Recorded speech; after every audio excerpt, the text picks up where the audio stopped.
The boredom latches onto me. It is daylight, 81 degrees. I should be outside, enjoying the breeze, but I've been hiding in these same sheets for weeks. Well, I say to you, let's go back to bed, 'cause there are some things that are better left unsaid.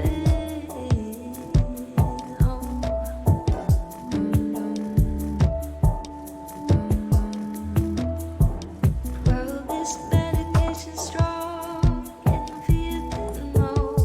I guess you always have to try before you know.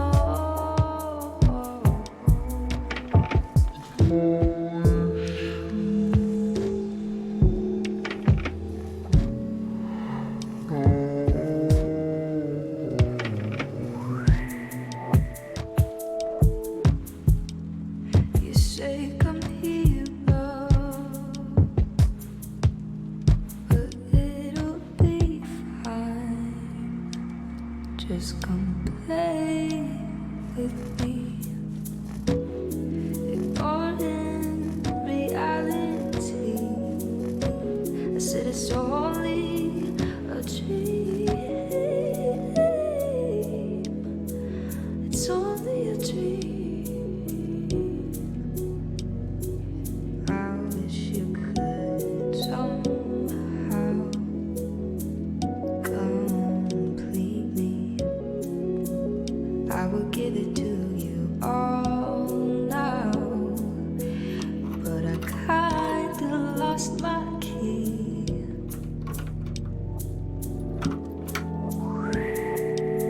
I've been hiding, but I kinda lost the dream. I've been hiding, but I kinda lost the dream. Well, this medication's strong,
Join me for an adventure, oh, much like any other, with twists and turns and plot devices, words and wonder. Now my advice is listen close. What makes this story different is the teller and the told. This one's ours and it's waiting to unfold.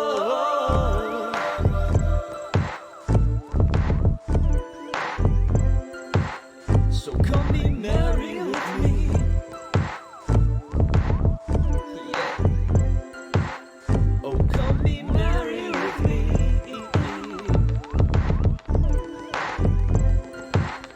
Come on, be merry with me.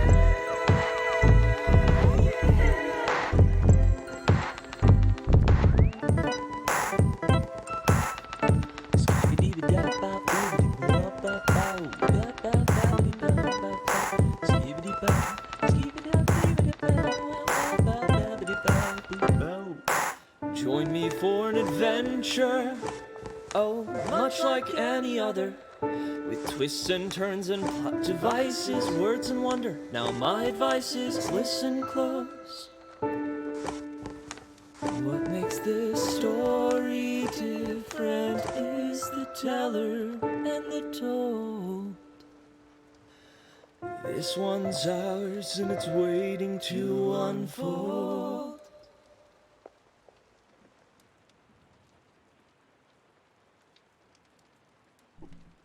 Well, how's it going? Welcome to this edition of Merry Mitch. I pray everybody's been doing super duper dandy today. I can definitely click on the right scenes. Shoot, dude, I messed up twice right at the start. Good stuff. It's going good. I've had a relatively, I don't know, mundane day, I suppose, but it's had some highlights. I'd say working on the Lost Sons archive theme was definitely the highlight for me. That and the dinner I just had, it was quite tasty. I've been having Buddha bowls recently with garbanzo beans and like a nice hummus and lemon sauce that to go atop it. It's some yummy stuff.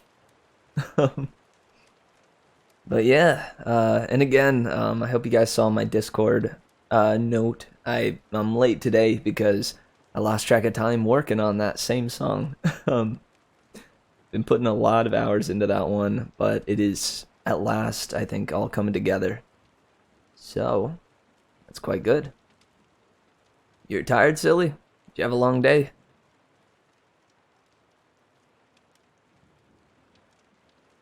I feel the long day thing. Today, I woke up super duper late. I don't know. I feel like that happens a lot to me whenever it's after a day of practice. You know, when I do my flips and junk. Practice is about 2 hours long, and it just rattles my body. Yeah, welcome, Garbage. I'm glad to see you here. You're more than welcome at any stream, as you might know. But heck yeah. So last we left off, our heroes ran into some big trouble. At first, they were ferried away by big bronze statues of angels, supposedly created in tribute to Zeus, which is why they were saved by them. They were brought to San Francisco. And there they met the Old Man of the Sea, who Percy wrangled and wrestled with for a while until they caught him. And when they did catch them, they ask them, "Hey, what is this monster that Artemis has been searching for? What is the monster that got Artemis caught?" And the old man laughed and said, "It's right there. It's right in front of you."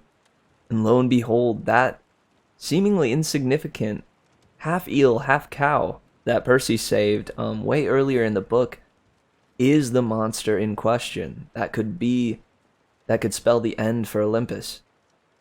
Because if it is sacrificed and the entrails burned, then whoever burns the entrails and sacrifices I believe it's I forget the exact term for him, but whoever sacrifices this half eel, half cow will gain the power to overtake Olympus. And supposedly, so says Mr. Thorne, our manticore friend, our French manticore friend, supposedly Thalia is the one that's meant to do that. Is the one that is to destroy Olympus by sacrificing Bessie. Thalia wrestles with that question for a moment, and it worries Percy, but she shakes out of it soon enough, and they go and meet with Percy's father after Dionysus stepped in and saved them from Mr. Thorne. Dr. Thorne? Dr. Thorne. Annabeth's father allowed them to take his car, and they raced over to the Hesperides' home, Zoe's home, in an effort to try to make it there in time before the gate into there was closed, because you can only enter it at twilight, as the sun is setting. They got in there. Zoe had a confrontation with her sisters, and a brief fight with the dragon that protects the golden apples that are in the Hesperides' garden. And they made it all the way to where Atlas used to hold up the sky. It was discovered there that Atlas is this general that we met earlier in the story. And Artemis tried to warn them that this was actually a trap, and lo and behold, it was, because Atlas and Luke all showed up as they arrived. Luke with a sword pointed to Annabeth's throat. And it was at that confrontation we left off as we discovered that Atlas is Zoe's father. Whew. So we are in for some good chapters tonight. That pretty much sums up the highlights of last stream. Yo, what's up, Marvin? Welcome. Heck, how was your stream, dude? How'd Celeste go?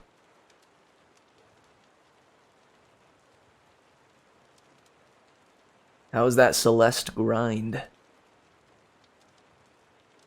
Tiring. I don't doubt it, man. Truly is a grind, I don't doubt.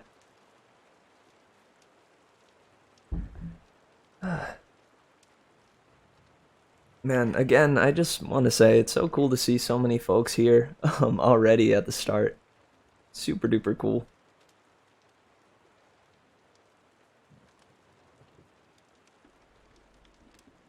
Yeah, you got sub 4. Congratulations, man. Well done. Sad I couldn't have been there to see it.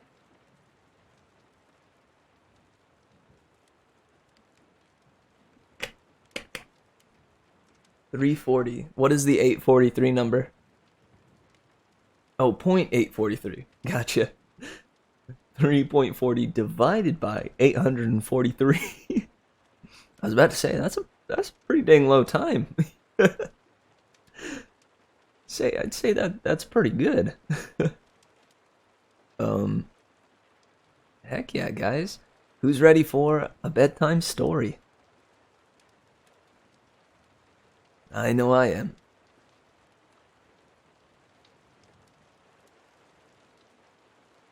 I believe donations.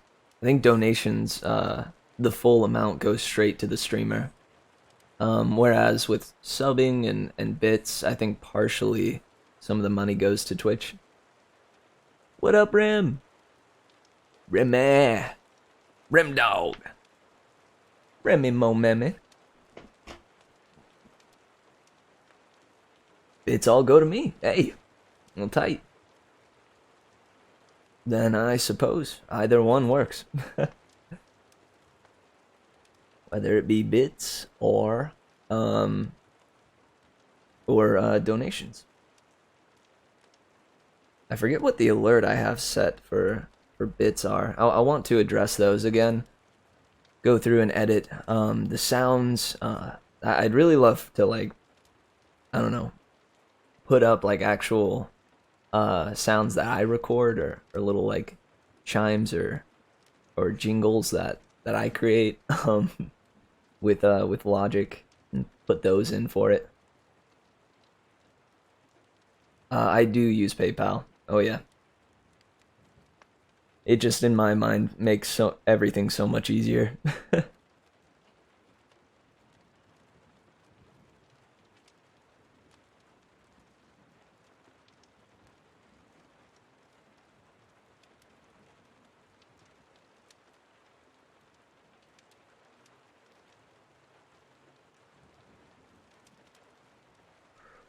Dude.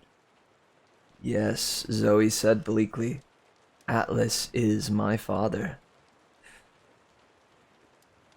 Yeah, I remember towards the end of last stream, I was talking about how I'm worried about these next few chapters. Have you ever been watching a show or reading a book and you stop purposefully because and then you leave it for like a solid day or two in fear of what you feel is to come in the following episodes or the following chapters? That's how I'm feeling about these next few.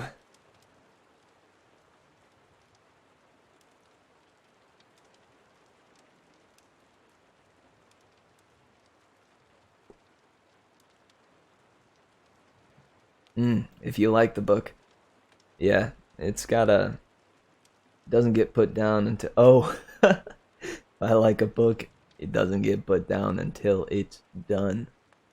Yeah, for me, it's, if I love a book, then I feel the same way about it, but it depends on how invested I am with it, and what all happens in the book. You know, it's contextual. Whew. Not many of those for you? Yeah, for me it's been hard to find books like that. The ones that just don't let me put them down. Found a fair number of short stories that are that way, though. Baraska being one. That's more of a novella, though.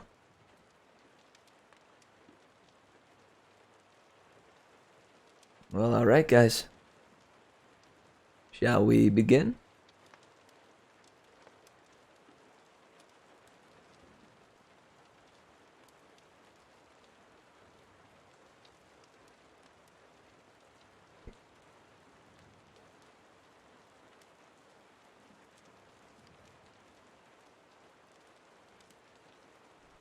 So, this is... Yeah, May, we are starting. I know, I'm sorry. Go ahead and mute that stream. And we'll be back to a break soon enough. Most likely in 30 to 45 minutes-ish. So, this is Percy Jackson and the Titan's Curse by Rick Riordan. Read by Mary Mitch. 17. I put on a few million extra pounds. The horrible thing was, I could see the family resemblance. Atlas had the same regal expression as Zoe, the same cold, proud look in his eyes that Zoe sometimes got when she was mad. Though on him, it looked 1,000 times more evil. He was all the things I'd originally disliked about Zoe, with none of the good I'd come to appreciate.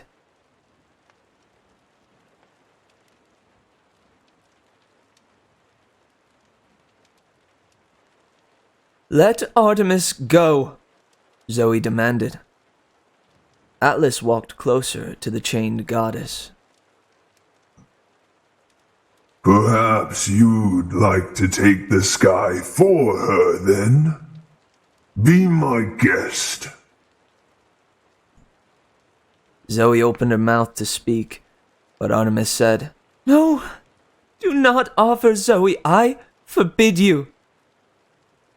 Atlas smirked. He knelt next to Artemis and tried to touch her face, but the goddess bit at him, almost taking off his fingers.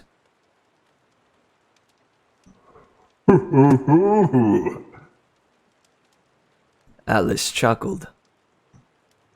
You see, daughter, Lady Artemis likes her new job.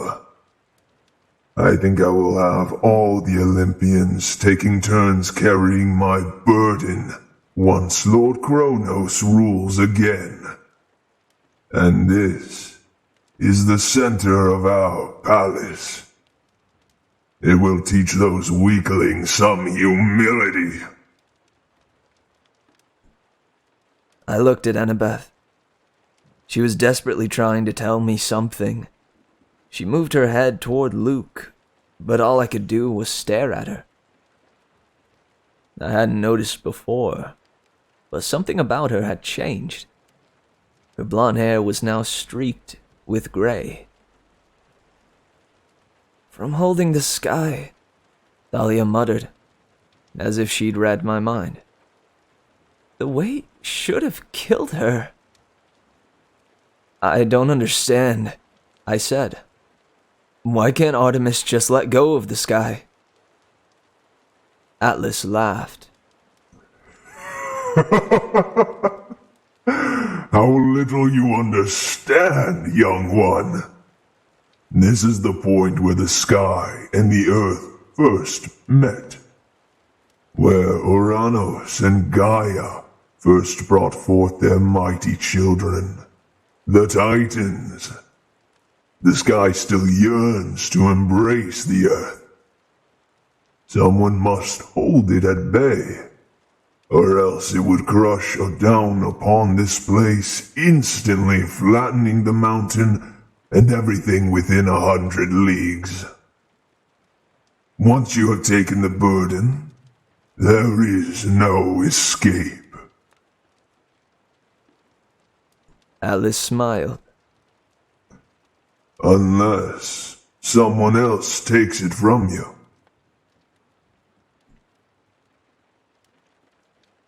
He approached us, studying Thalia and me. So these are the best heroes of the age, eh? Not much of a challenge. "Fight us," I said, "and let's see." Have the gods taught you nothing? An immortal does not fight a mere mortal directly. It is beneath our dignity. I will have Luke crush you instead.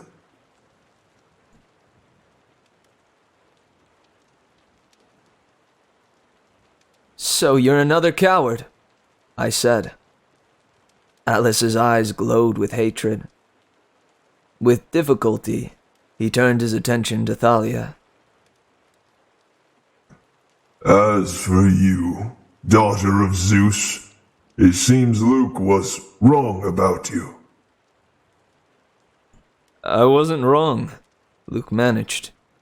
He looked terribly weak, and he spoke every word as if it were painful. If I didn't hate his guts so much, I almost would have felt sorry for him. "Thalia, you can still join us. Call the Ophiotores. It will come to you. Look!" He waved his hand, and next to us a pool of water appeared. A pond ringed in black marble. big enough for the Ophiotaurus. I could imagine Bessie in that pool. In fact, the more I thought about it, the more I was sure I could hear Bessie mooing. "Don't think about him!" Suddenly, Grover's voice was inside my mind. The empathy link. I could feel his emotions. He was on the verge of panic. "I'm losing Bessie! Block the thoughts!" I tried to make my mind go blank. I tried to think about basketball players, skateboards, and different kinds of candy in my mom's shop. Anything but Bessie. "Thalia, call the Ophiotaurus," Luke persisted, "and you will be more powerful than the gods." "Luke," her voice was full of pain. "What happened to you?" "Do you remember all those times we talked? All those times we cursed the gods? Our fathers have done nothing for us. They have no right to rule the world." Thalia shook her head. "Free Annabeth. Let her go." "If you join me," Luke promised, It can be like old times. The three of us together, fighting for a better world. Please, Thalia, if you don't agree." His voice faltered. "It's my last chance. You will use the other way if you don't agree. Please." I didn't know what he meant, but the fear in his voice sounded real enough. I believed that Luke was in danger. His life depended on Thalia's joining his cause. And I was afraid Thalia might believe it too. "Do not, Thalia," Zoe warned. "We must fight them." Luke waved his hand again, and a fire appeared. A bronze brazier, just like the one at camp. A sacrificial flame. "Thalia," I said. "No." Behind Luke, the golden sarcophagus began to glow. As it did, I saw images in the mist all around us. Black marble walls rising, the ruins becoming whole. A terrible and beautiful palace rising around us, made of fear and shadow. "We will raise Mount Orthus right here," Luke promised, in a voice so strained it was hardly his. "Once more, it will be stronger and greater than Olympus. Look, Thalia, we are not weak." He pointed toward the ocean, and my heart fell. Marching up the side of the mountain from the beach where the Princess Andromeda was docked was a great army. Drachnai and Lastrygonians, monsters and half-bloods, hellhounds, harpies, and other things I couldn't even name. The whole ship must have been emptied, because there were hundreds, maybe more than I'd seen on board last summer. And they were marching towards us. In a few minutes, they would be here. "This is only a taste of what is to come," Luke said. "Soon, we will be ready to storm Camp Half-Blood, and after that, Olympus itself. All we need is your help." For a terrible moment, Thalia hesitated. She gazed at Luke, her eyes full of pain, as if the only thing she wanted in the world was to believe him.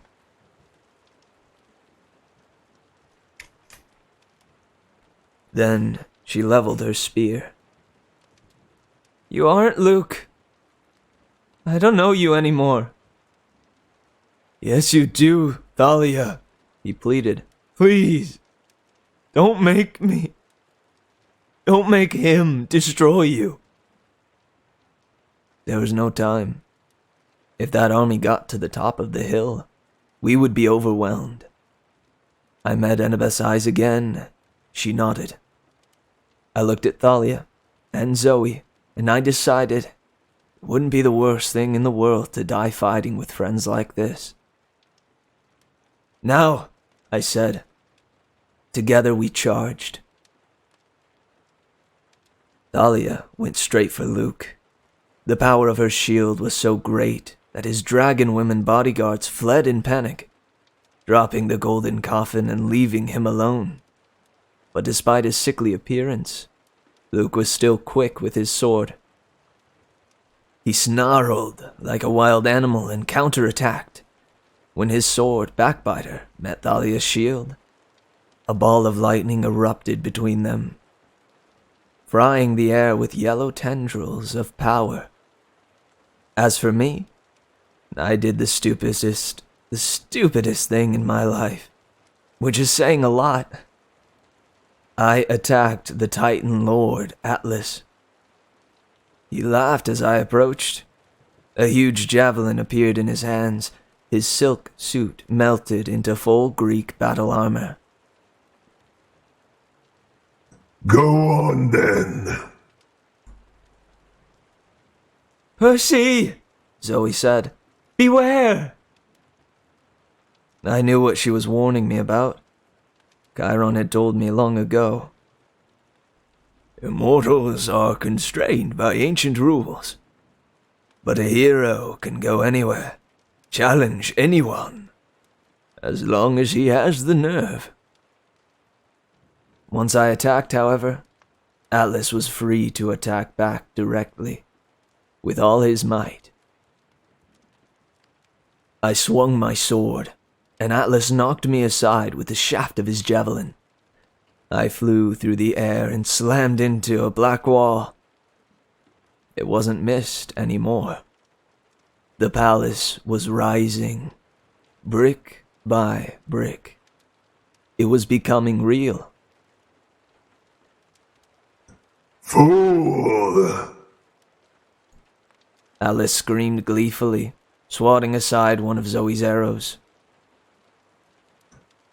Did you think, simply because you could challenge that pretty war god, that you could stand up to me? The mention of Ares sent a jolt through me. I shook off my daze and charged again. If I couldn't get to that pool of water, I could double my strength. The javelin's point slashed toward me like a scythe.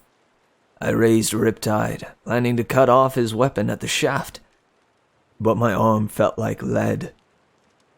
My sword suddenly weighed a ton, and I remembered Ares' warning, spoken on the beach in Los Angeles so long ago. When you need it most, your sword will fail you. Not now, I pleaded, but it was no good. I tried to dodge, but the javelin caught me in the chest. It sent me flying like a rag doll. I slammed into the ground, my head spinning. I looked up and found I was at the feet of Artemis, still straining under the weight of the sky. Run, boy, she told me. You must run.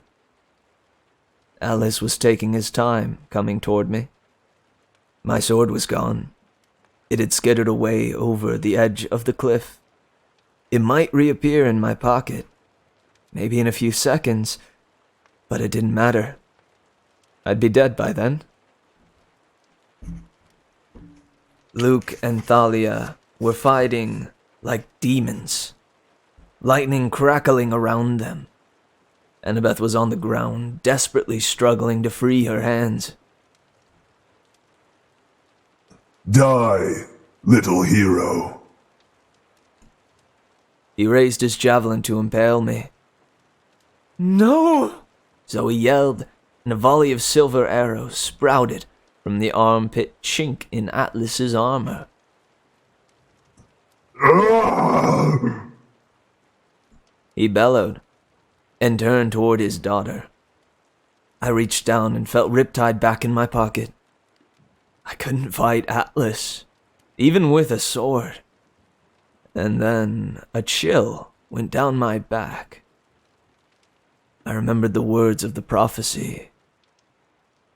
The Titan's curse must one withstand.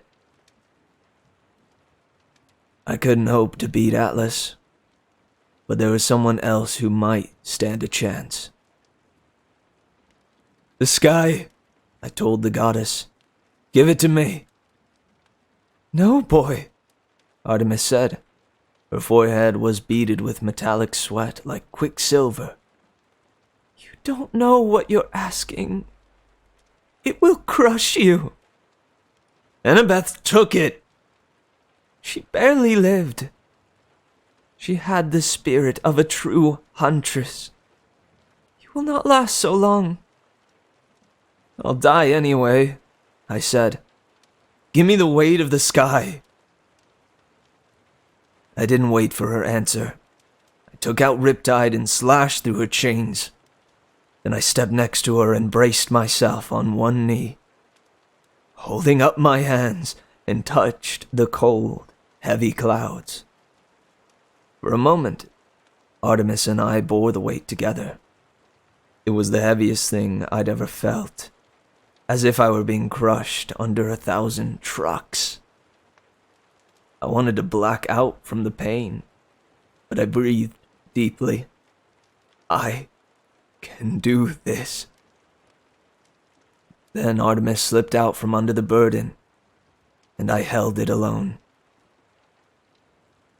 Afterward, I tried many times to explain what it felt like. I couldn't. Every muscle in my body turned to fire. My bones felt like they were melting.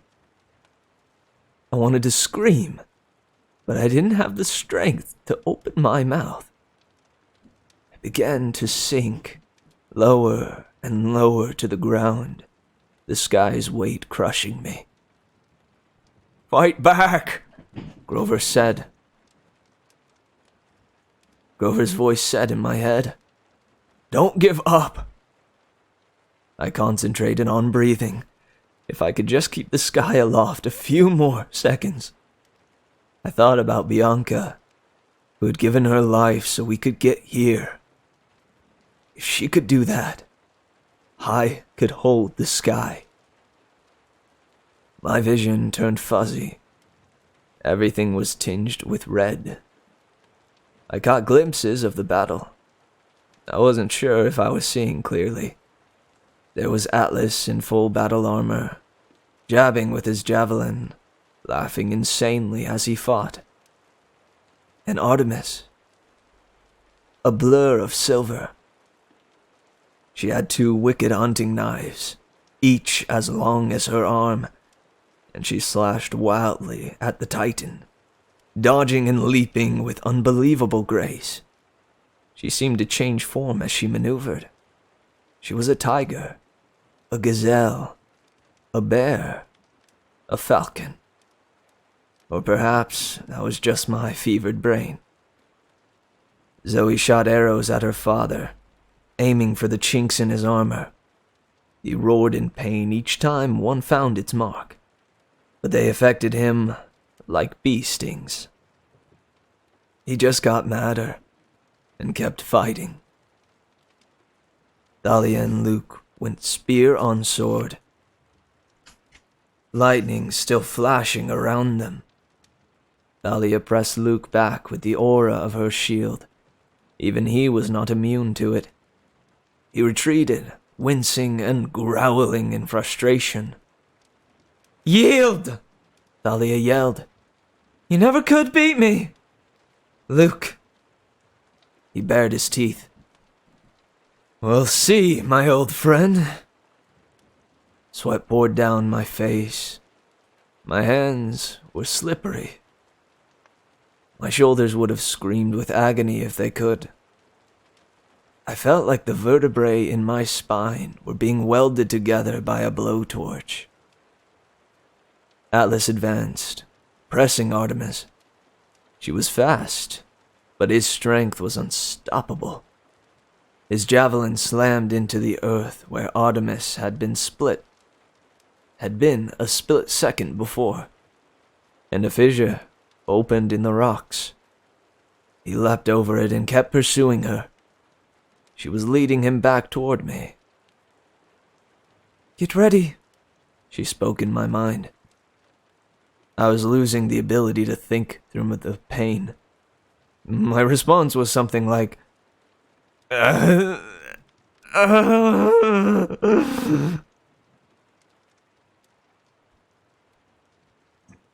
You fight well for a girl, Atlas laughed. but you are no match for me. He feigned, with the tip of his javelin as Artemis dodged.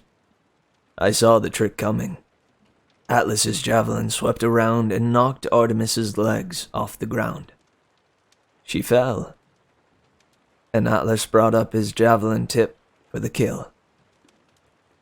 "No!" Zoe screamed. She leapt between her father and Artemis and shot an arrow straight into the Titan's forehead, where it lodged like a unicorn's horn. Atlas bellowed in rage. He swept aside his daughter with the back of his hand, sending her flying into the black rocks. I wanted to shout her name, run to her aid, but I couldn't. I couldn't speak, much less move. I couldn't even see where Zoe had landed. Then Atlas turned on Artemis with a look of triumph in his face. Artemis seemed to be wounded. She didn't get up. The first blood in a new war. Atlas gloated, and he stabbed downward. As fast as thought, Artemis grabbed his javelin shaft. It hit the earth right next to her, and she pulled backward, using the javelin like a lever, kicking the Titan Lord and sending him flying over her. I saw him coming down on top of me, and I realized what would happen. I loosened my grip on the sky, and as Atlas slammed into me, I didn't try to hold on. I let myself be pushed out of the way, and rolled for all I was worth.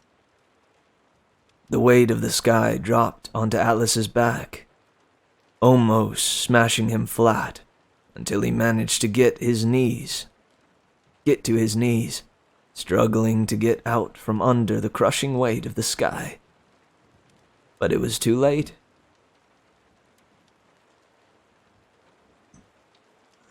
No! He bellowed, so hard it shook the mountain. Not again! Atlas was trapped under his old burden. I tried to stand and fell back again, dazed from pain. My body felt like it was burning up. Thalia backed Luke to the edge of a cliff, but still they fought on, next to the golden coffin. Thalia had tears in her eyes. Luke had a bloody slash across his chest, and his pale face glistened with sweat. He lunged at Thalia. She slammed him with her shield. Luke's sword spun out of his hands and clattered to the rocks. Thalia put her spear point to his throat. For a moment, there was silence.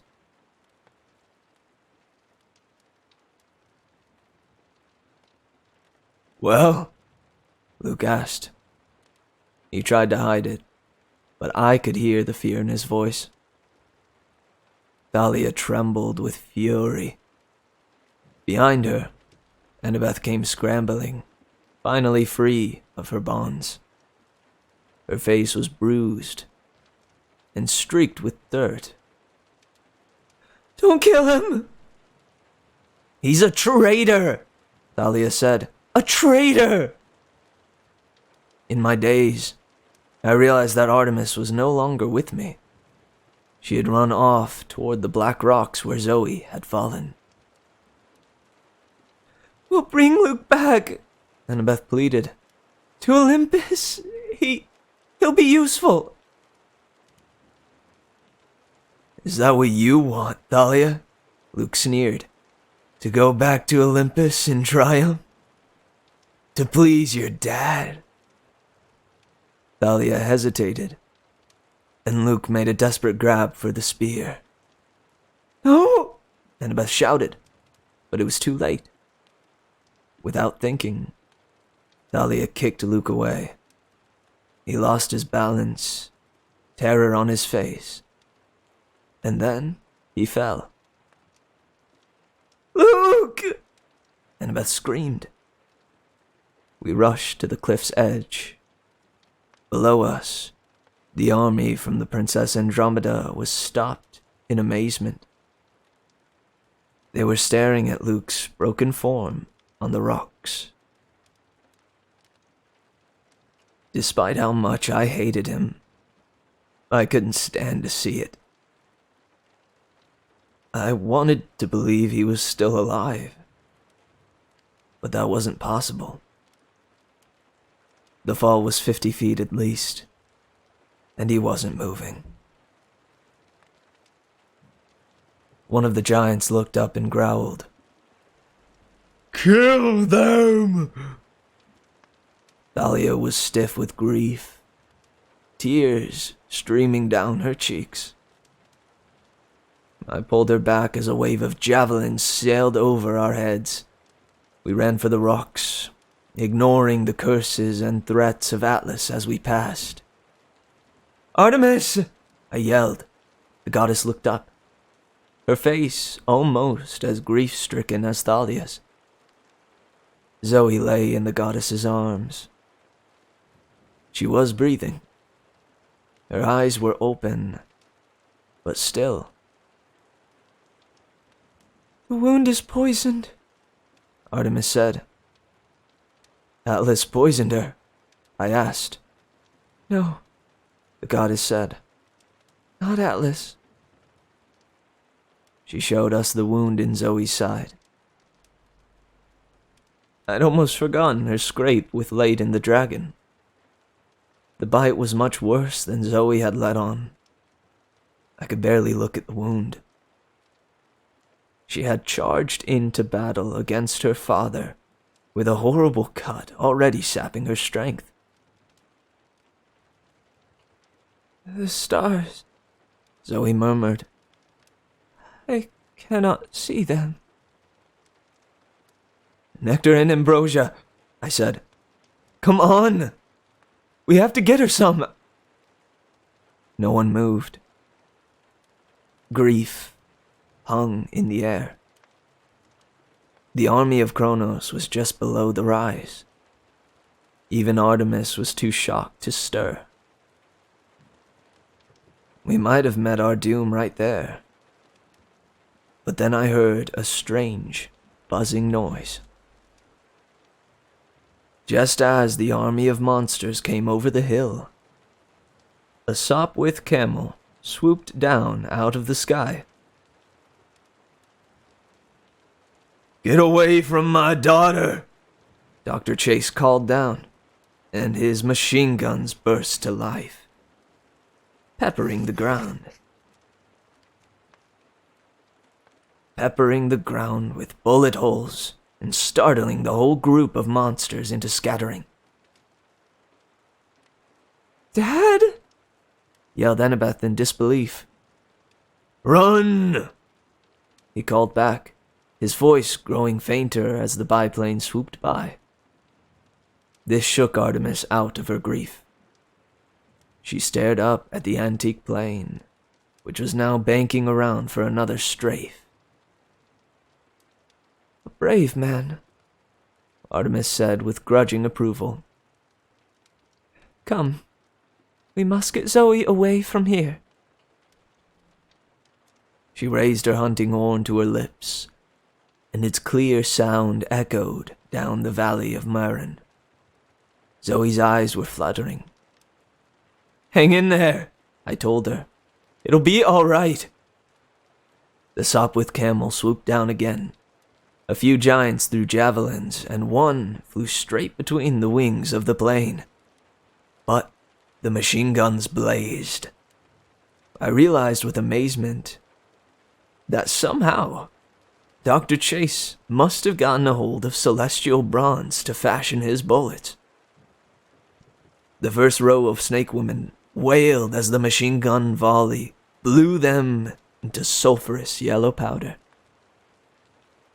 That's my dad," Annabeth said in amazement. We didn't have time to admire his flying, though. The giants and snake women were already recovering from their surprise. Dr. Chase would be in trouble soon. Just then, the moonlight brightened, and a silver chariot appeared from the sky, drawn by the most beautiful deer I had ever seen. It landed right next to us. "Get in," Artemis said. Annabeth helped me get Thalia on board. Then I helped Artemis with Zoe. We wrapped Zoe in a blanket as Artemis pulled the reins of the chariot and sped away from the mountain, straight into the air. "Like Santa Claus's sleigh," I murmured, still dazed from pain. Artemis took time to look back at me. "Indeed, young half-blood. And where do you think that legend came from?" Seeing us safely away, Dr. Chase turned his biplane and followed us like an honor guard. It must have been one of the strangest sights ever, even for the Bay Area. A silver flying chariot pulled by deer, escorted by a Sopwith camel. Behind us, the army of Kronos roared in anger as they gathered on the summit of Mount Tamalpais. But the loudest sound was the voice of Atlas, bellowing curses against the gods as he struggled under the weight of the sky.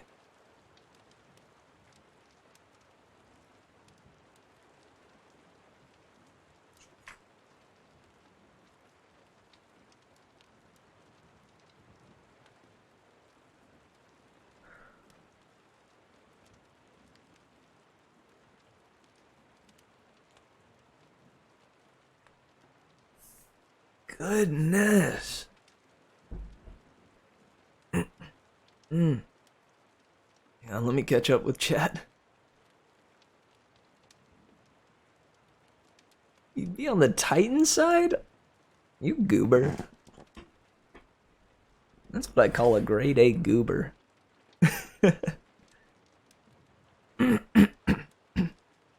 Pardon me. Mitch, do you have a schedule set out for what you're going to read? If not, can we make a channel in the Discord where people could suggest books? And people could vote if they also would like to hear it read. Snap, dude. I think I actually already have a channel like that in the Discord. Yeah, there's one called Reading Requests. It hasn't been used very often, but that is what it's for. The gods are all bad. They're not all bad, dude. They're like humans. They're not all good either, but they're not all bad. As far as I'm concerned, the Titans are better. To be fair, sinful, that could be the case. I'm not even gonna lie. Luke truly believes in that too. Truly believed in that. Excuse me. Goodness. Hey, what's up, Caro? Welcome to the Merry Mitch stream. I'm glad you're here. Should have taken a closer look. Ah, no worries, man. Happy to remind.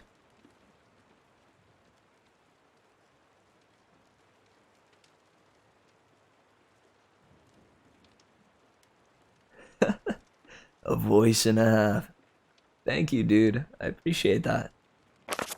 I've been, oh, snap, and thank you for the follow, man. Much obliged. Yeah, I've been doing this for at least a few months now. And I think the more I do it, the better I get.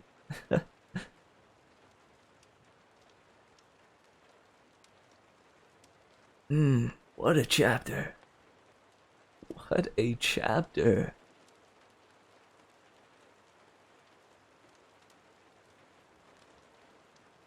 So who died at a father's hand, though?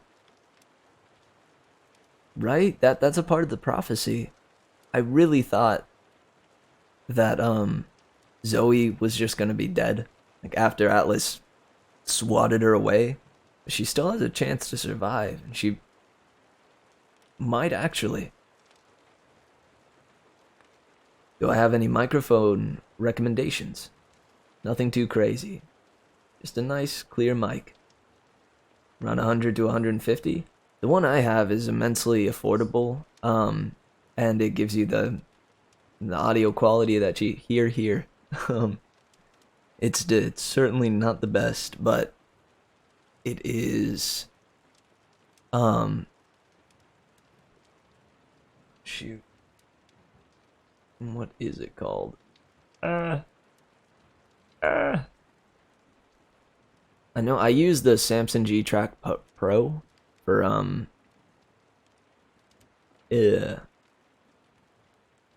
Oh wait, I think this is the one. Yeah, here it is. Yeah. So it's I can even post the link in show and tell over on the Discord server. Whop. Direct link to the Amazon. Yeah, it's about a little under $90. I would like to get a better one at some point, but this one certainly does pretty well. Yeah, about Zoe. You might want to read the next chapter. Come on, man. Come on, man. But that doesn't count, right? She didn't die by her father's hand. She died by Layton, the dragon. Yeah, yeah. Sorry, Keaton just said that too.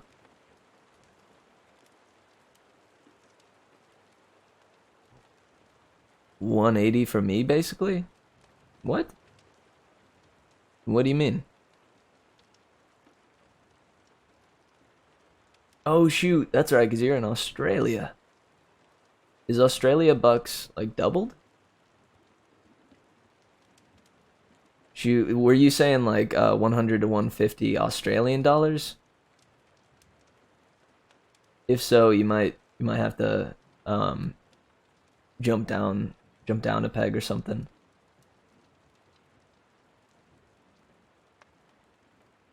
Well, we don't know. Zoe hasn't died yet.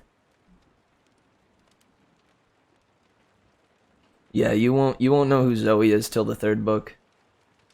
I can't tell you that much. Australia bucks. I want some Aussie gold. Aussie dollar. Aussie dolly. These books were my childhood. Yeah, man, me too. Going through these books again has been a incredible nostalgia trip. It's been, yeah, just super cool to like, I don't know, come at them in a different time in my life too. You know, from a different perspective.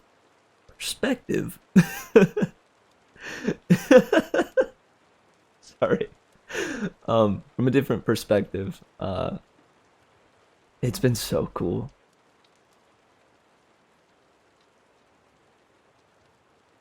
They should call them $10 dues. Caro, please. Ooh, that is a big missed opportunity. Oh yeah, that'll be a few dollary dues. You give me $10 dues and we'll call it a deal. Huh? Mitch, I'm being taken care of by my parents, so my old bookshelf is in the spare room I'm in. I have all these old books from my childhood. I'll send you some recs. Heck yeah. And you're not too terribly far away, so if you wouldn't mind me borrowing one, that'd be pretty awesome. But we will need to get through, or not get through, but we'll be finishing the Percy Jackson series before we consider doing any other series.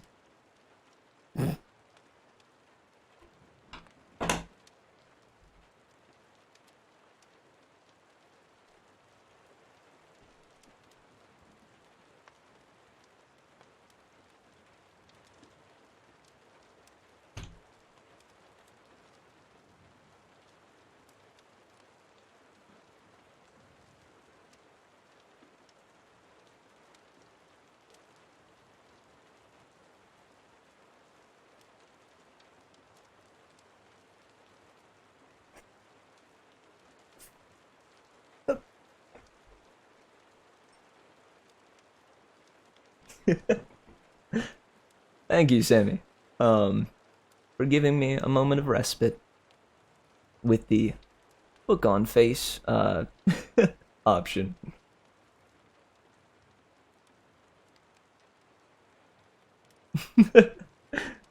Oh, I'm happy to provide. You should thank Silly Sammy though. He deserves the credit of enacting it.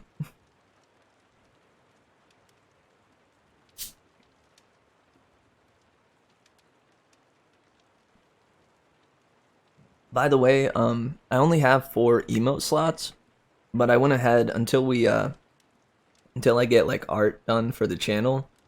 I went ahead and put up 3 more emotes that are pending, and I think will be available for all the subscribers by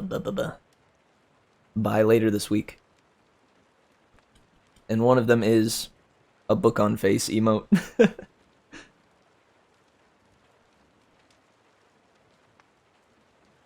Do I think book on face in the middle of reading would be nice?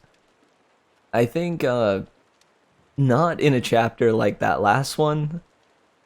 To be honest, I would have been upset if I saw a book on face during a chapter like the last one. If it's one where there's intense stuff going on, or we're leading towards a climax of the story, for me, I really don't want to. I don't want to be interrupted in those moments, because I get really into the story, and I start to get in the zone, the reading zone. So it could shake that up a bit.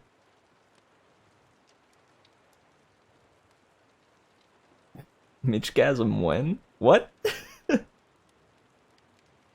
Oh, as an emote. Shoot, yeah. I don't know. I only have the 4 slots.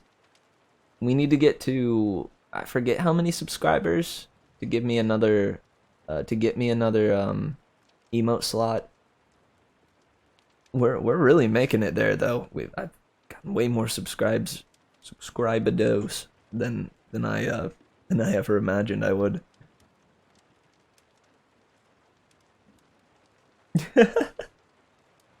I know, I've made the joke. Honest to goodness, if I did it while reading, I might just do this maneuver.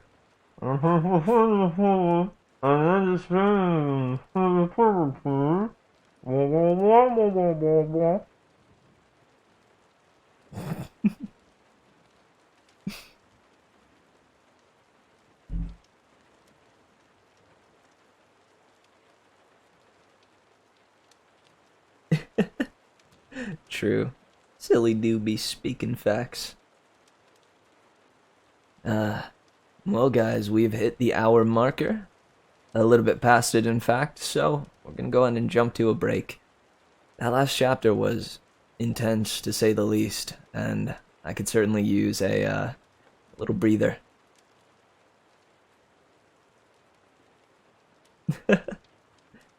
It's 'cause you a star, Caro.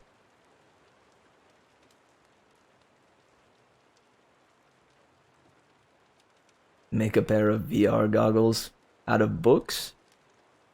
Let's go. Reading comments during break between chapters is a good way to do it, I think. Oh yeah. I'd if you just read like that, that would be a great no spoilers time. It's true. Just an ominous drone of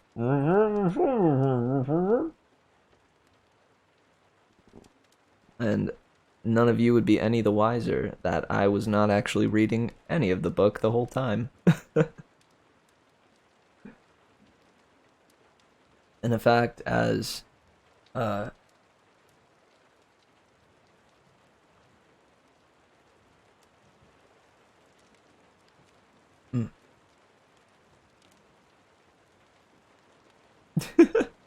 just play the real audiobook and just mouth it. I lip sync.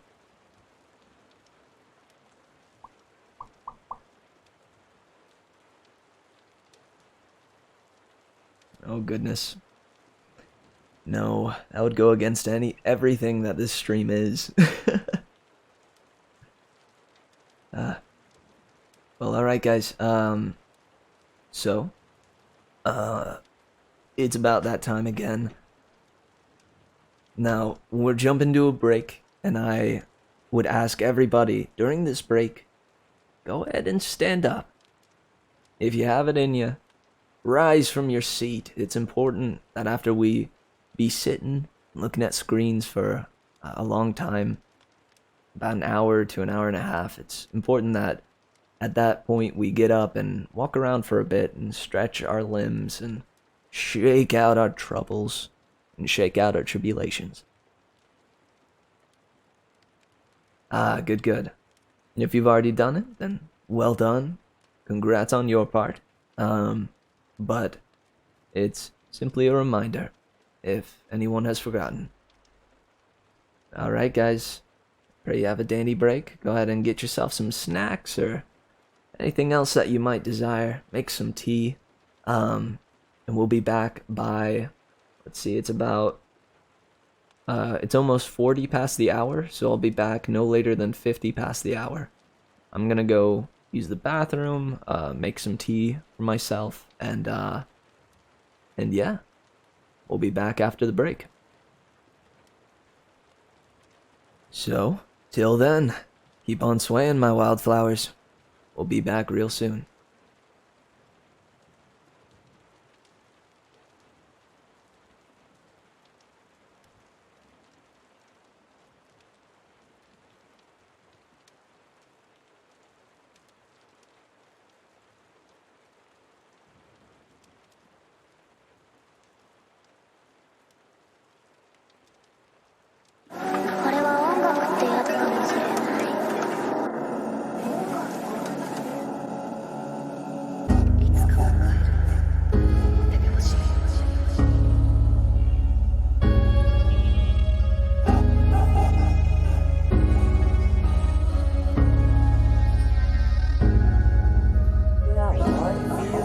Persisting heaviness feels like pouring rain. Why must you persist? Oh, heaviness feels like pouring rain. Holding up this weight, this weight might break. This weight might break me. I stopped answering calls.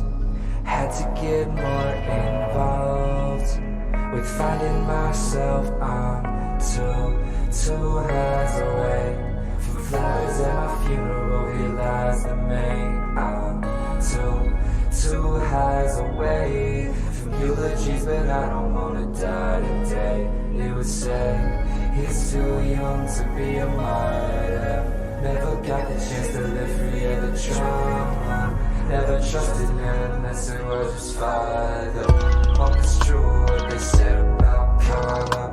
Cause I'm a degenerate and my meds don't work. I'm always skipping school cause Jack is on my shirt. I act up cause my liver only keeps getting so worse. And I act up cause all my friends keep taking rides in a hearse. So fuck church, I'm hurt, that burnt, need more paranoid. Don't lose faith in me, boy, I'm annoyed. I avoid and I'm sorry that I toyed with your heart. We apart, now I'm hurt and that burnt. I need more, give me more or I'll die. I'm afraid I won't survive. And I tried, fuck I tried. Now I'm lying on the street. Need a ride to get high. I can't stand being me. Need a ride to get high. I can't stand being me. Fuck.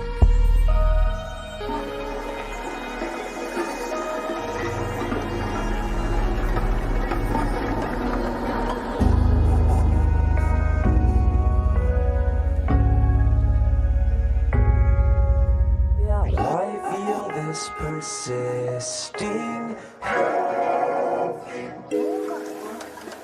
feels like pouring rain. Why must you persist? Oh, heaviness feels like pouring rain. Holding up this weight might break. This weight might break. Look, I create to distract myself from the fact that when I look at myself, I avoid eye contact. I feel like I overreact, overact, worried to death of the traits that I lack. Get rid of these flashbacks. I didn't ask to go back. Stand back and look back at all of my setbacks. So many times I have turned back to kick that, grabbed onto my drawbacks and come back to cut back. But how can a sad sack like me cut back when I keep all of my drawbacks in my backpack? Like a bunch of fucking useless knick-knacks. I'm sure I'll bounce back. But for now, I guess I'll just hang back. I feel this Odyssey. I have to take all this. Had to get more involved with finding myself. Too hard to wait. Holding up this weight might break. This weight might break me, but I don't wanna die today. Never got the chance to live free of the trauma.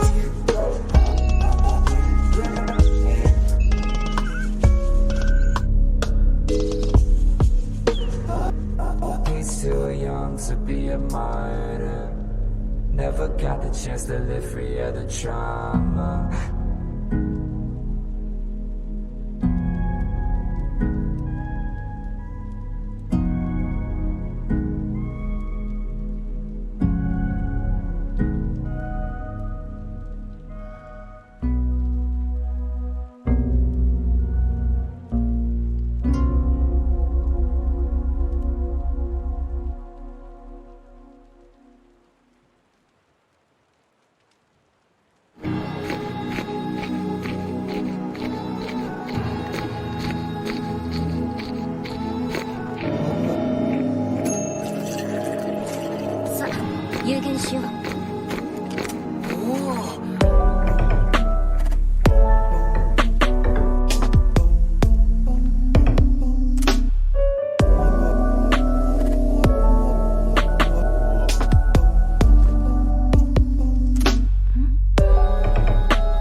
さ、有言しよう。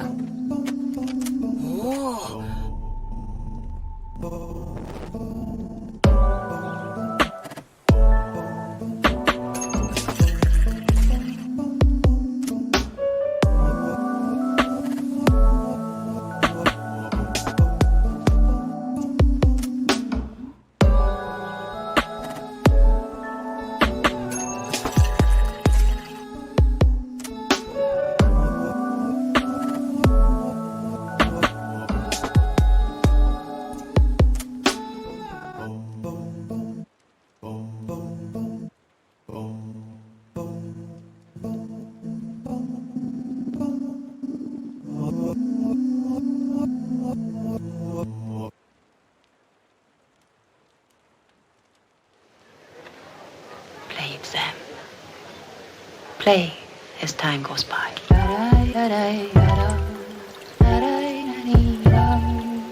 the fuck have you done lately?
Play it, Sam.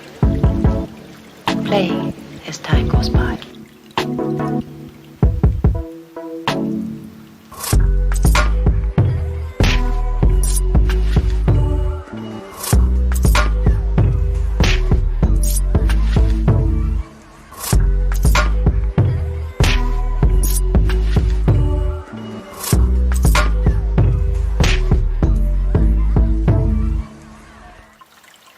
What are you doing up? Well, I couldn't sleep.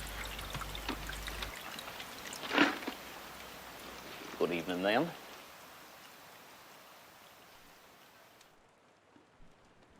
hello! What's going on? Welcome back. Hope everybody had as dandy a break as I did. Yeah, how's everybody doing? Oi. Oi, oi. Also Keaton. That's a freaking good one. Percy's probably never gonna relate to another lyric more than holding up this weight. This weight might break me. Shoot, no doubt about it. Thank you for your patience. I know that break was longer than the usual one. But I went to go make myself some nice tea, and I figured that would warrant a little bit of a longer break since tea does take a little bit of time to make.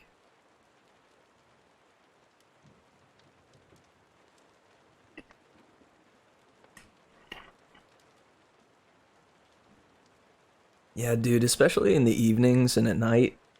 If I'm ever offered a cup of tea in the evening, there's no way I'm saying no. There's just no way. And most evenings I tend to make myself make myself a cup of tea.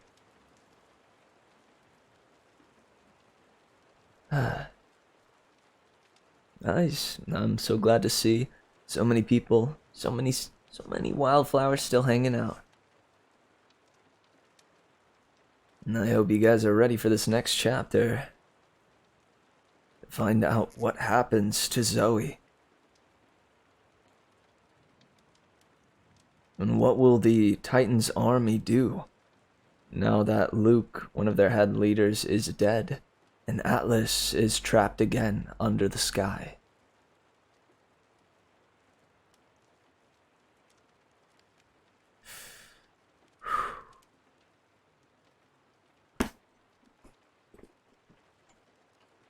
The name of this next chapter is not okay. The name of this next chapter, why? Why?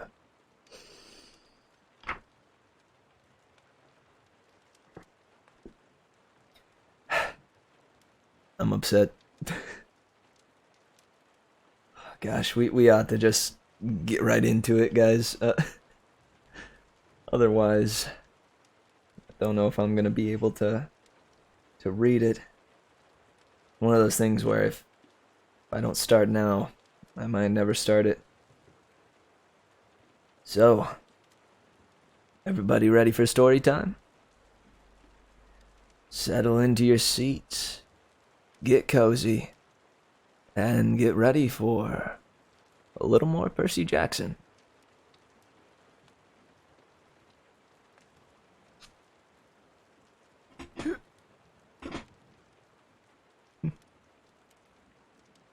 Sorry, readjusting myself.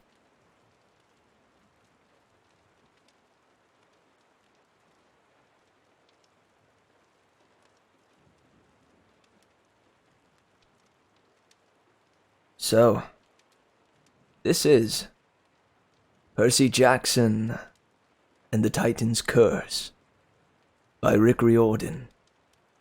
Read by Mary Mitch. 18. A friend says goodbye. We landed at Crissy Field after nightfall. As soon as Dr. Chase stepped out of his Sopwith camel, Annabeth ran to him, and gave him a huge hug. Dad! You flew! You shot! Oh my God! That was the most amazing thing I've ever seen! Her father blushed. Well, not bad for a middle-aged mortal, I suppose. But the celestial bronze bullets! How did you get those? Well, you did leave quite a few half-blood weapons in your room in Virginia. The last time you left. Annabeth looked down, embarrassed. I noticed Dr. Chase was very carefully not saying, run away. I decided to try melting some down to make bullet casings, he continued. Just a little experiment. He said it like it was no big deal, but he had a gleam in his eye. I could understand all of a sudden why Athena, goddess of crafts and wisdom, had taken a liking to him. He was an excellent mad scientist at heart. Dad, Annabeth faltered. Annabeth, Percy, Thalia interrupted. Her voice was urgent. She and Artemis were kneeling at Zoe's side, binding the huntress's wounds. Annabeth and I ran over to help, but there wasn't much we could do. We had no ambrosia nor nectar. No regular medicine would help. It was dark, but I could see that Zoe didn't look good. She was shivering, and a faint glow, and that faint glow that usually hung around her was fading. Can't you heal her with magic? I asked Artemis. I mean, you're a goddess. Artemis looked troubled. Life is a fragile thing, Percy.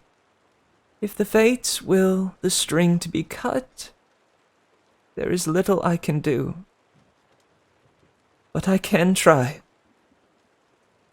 She tried to set her hands on Zoe's side, but Zoe gripped her wrist. She looked into the goddess's eyes, and some kind of understanding passed between them.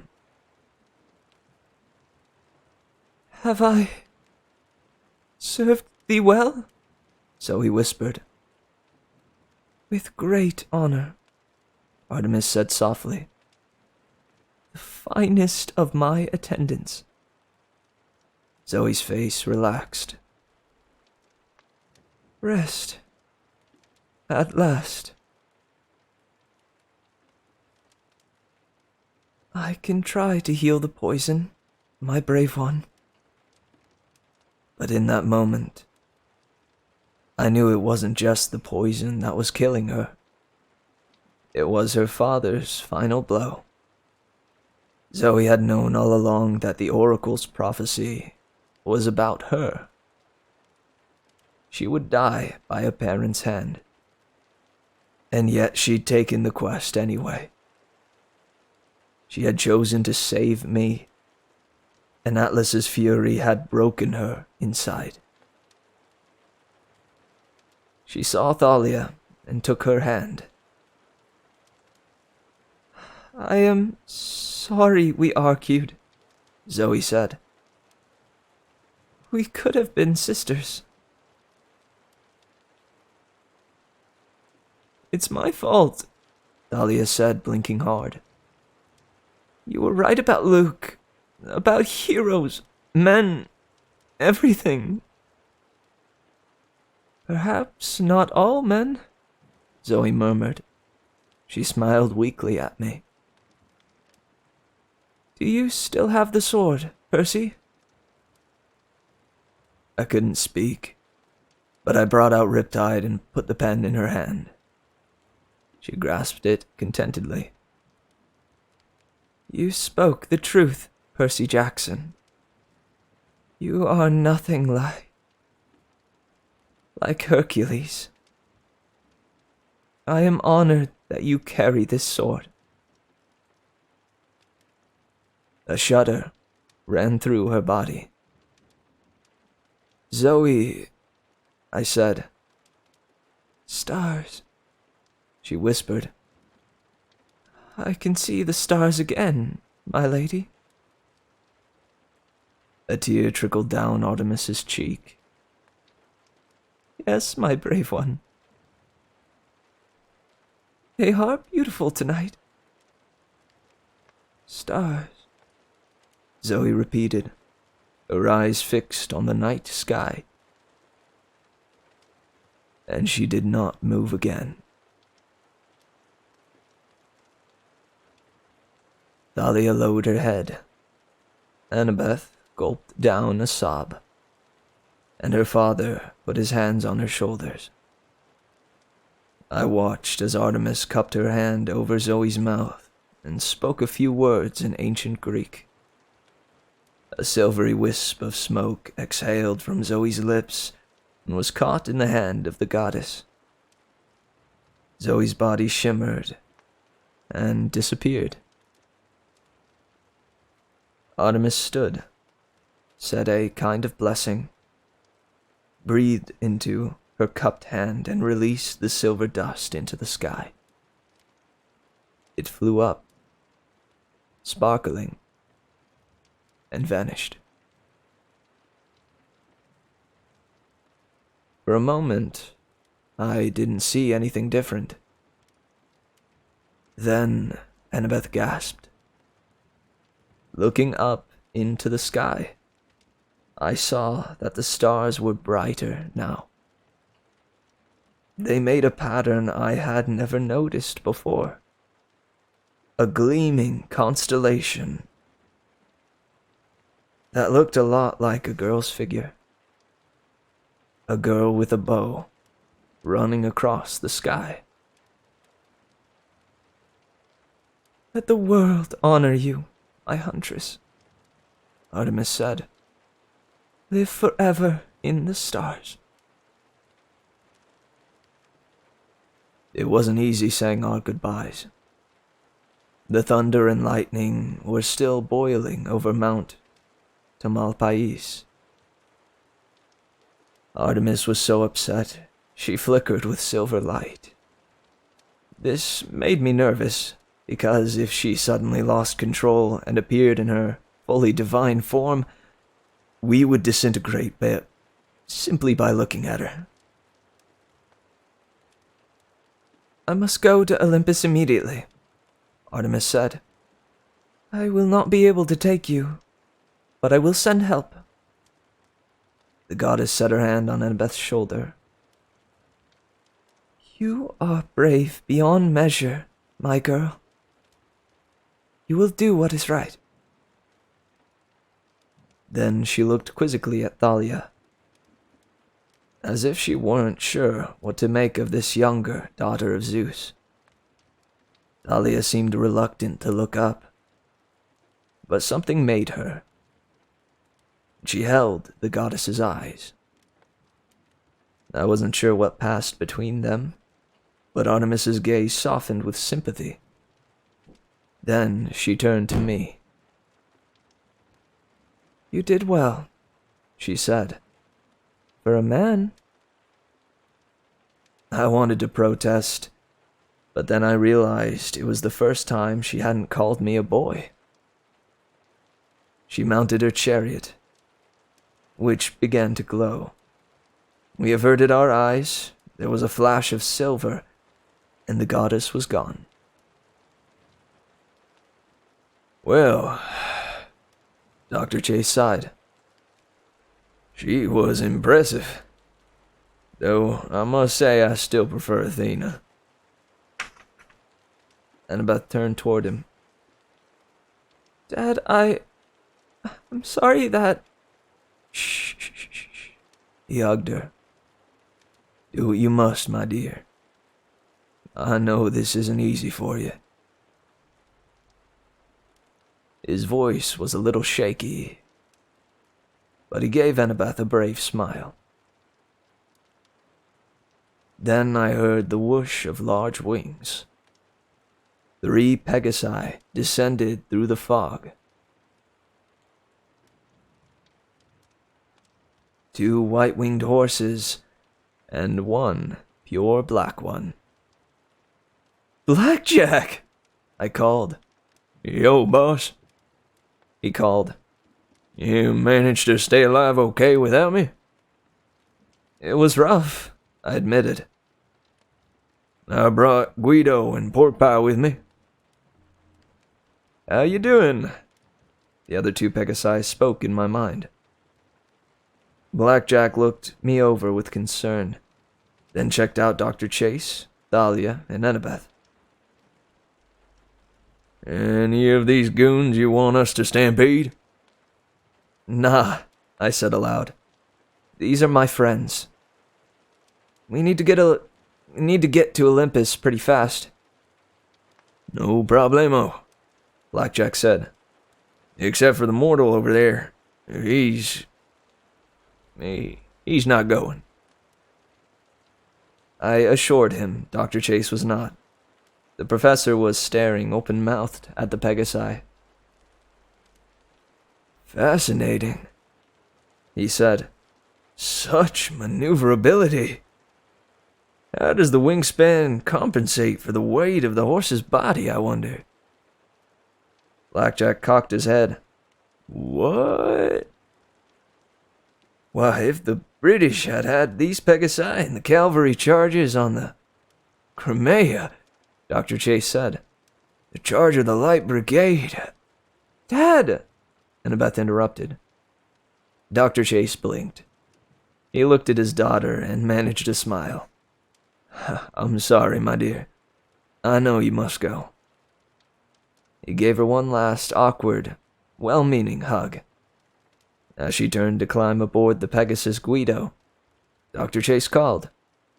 "Annabeth, I know San Francisco is a dangerous place for you, but please remember, you always have a home with us.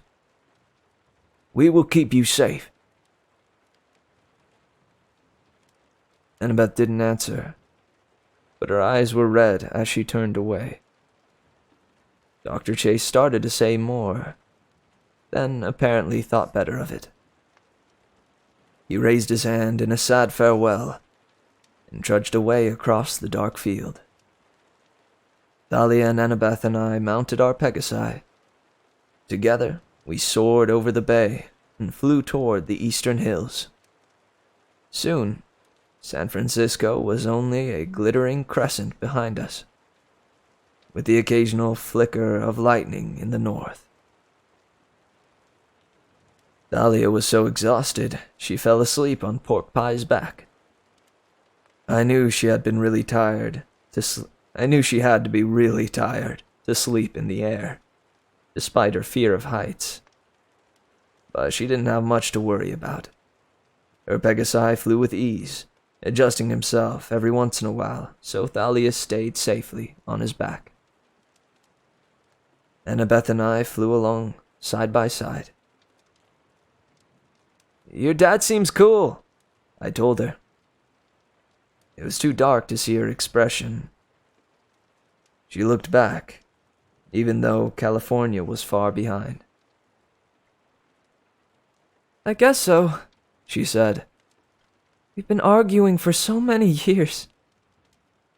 "Yeah, you said." "You think I was lying about that?" Sounded like a challenge, but a pretty half-hearted one, like she was asking it of herself. "I didn't say you were lying. It's just, he seems okay. Your stepmom, too. Maybe they've, gotten cooler since you last saw them." She hesitated. "They're still in San Francisco, Percy. I can't live so far from camp." I didn't want to ask my next question. I was scared to know the answer. But I asked it anyways. "So what are you gonna do now?" We flew over a town, an island of lights in the middle of the dark. It whisked by so fast, we might have been in an airplane. "I don't know," she admitted. "But thank you for rescuing me." "Hey, no big deal. We're friends." "You didn't believe I was dead?" "Never." She hesitated. "Neither is Luke, you know. I mean, he isn't dead." I stared at her. I didn't know if she was cracking under the stress or what. "Annabeth, that fall was pretty bad. There's no way." "He isn't dead," she insisted. "I know it. The same way you knew about me." That comparison didn't make me too happy. The towns were zipping by faster now. Islands of light, thicker together, until the whole landscape below was a glittering carpet. Dawn was close. The eastern sky was turning gray, and up ahead, a huge white and yellow glow spread out before us. The lights of New York. "How's that for speedy, boss?"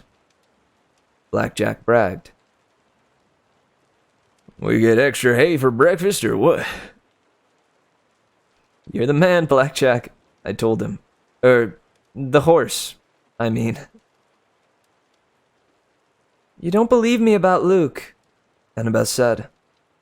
"But we'll see him again. He's in trouble, Percy. He's under Kronos' spell." I didn't feel like arguing, though it made me mad. How could she still have feelings for that creep? How could she possibly make excuses for him? He deserved that fall. He deserved... Okay, I'll say it. He deserved to die. Unlike Bianca, Unlike Zoe, Luke couldn't be alive. It wouldn't be fair. There it is! Thalia's voice. She'd woken up. She was pointing toward Manhattan, which was quickly zooming into view. It started. What started? I asked. Then I looked where she was pointing. High above the Empire State Building, Olympus was its own island of light. A floating mountain ablaze with torches and braziers. White marble palaces gleaming in the early morning air.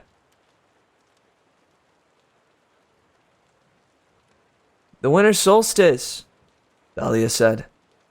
The Council of the Gods.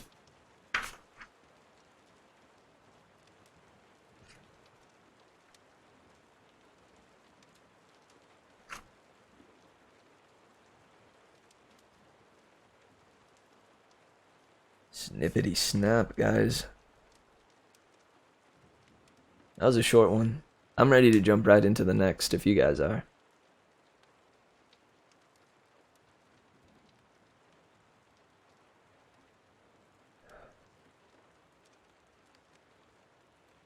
"19.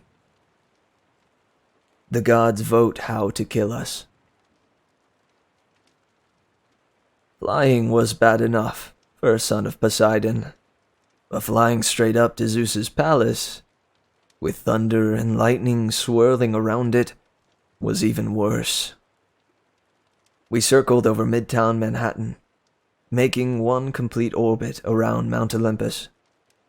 I'd only been there once before, traveling by elevator up to the secret 600th floor. This time, if it was possible, Olympus amazed me even more. In the early morning darkness, torches and fires made the mountainside palaces glow 20 different colors, from blood red to indigo. Apparently, no one ever slept on Olympus. The twisting streets were full of demigods and nature spirits and minor godlings bustling about, riding chariots or sedan chairs carried by Cyclops. Winter didn't seem to exist here. I caught the scent of the gardens in full bloom, jasmine and roses, and even sweeter things I couldn't name. Music drifted up from many windows, the soft sounds of lyres and reed pipes. Towering at the peak of the mountain was the greatest palace of all, the glowing white hall of the gods. Our Pegasi set us down in the outer courtyard in front of huge silver gates. Before I could even think to knock, the gates opened by themselves. "Good luck, boss," Blackjack said. Yeah, I didn't know why, but I had a sense of doom. I'd never seen all the gods together. I knew any one of them could blast me to dust, and a few of them would like to. "Hey, if you don't come back, can I have your cabin for my stable?" I looked at the Pegasus. "Just a thought," he said. "Sorry." Blackjack and his friends flew off, leaving Thalia, Annabeth, and me alone.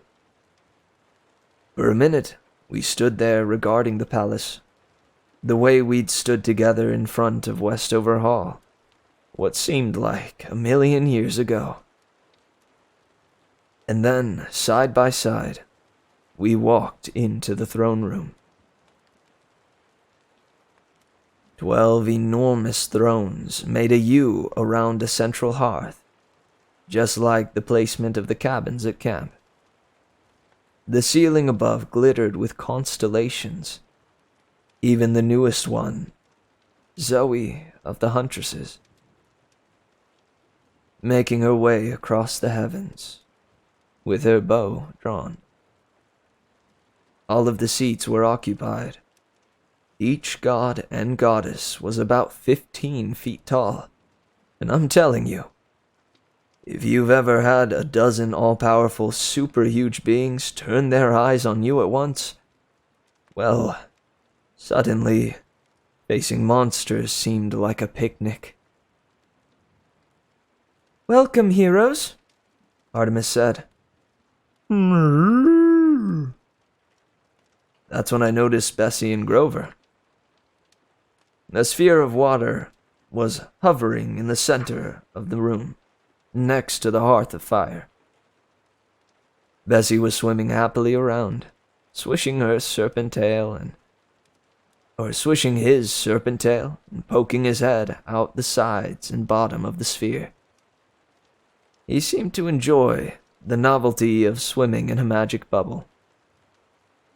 Grover was kneeling at Zeus's throne, and as if he'd just given a report.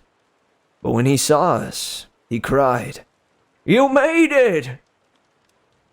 He started to run toward me, then remembered he was turning his back on Zeus, and looked for permission.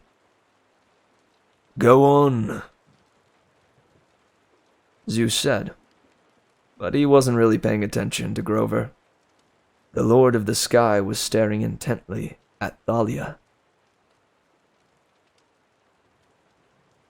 Grover trotted over. None of the gods spoke. Every clap of Grover's hooves echoed on the marble floor.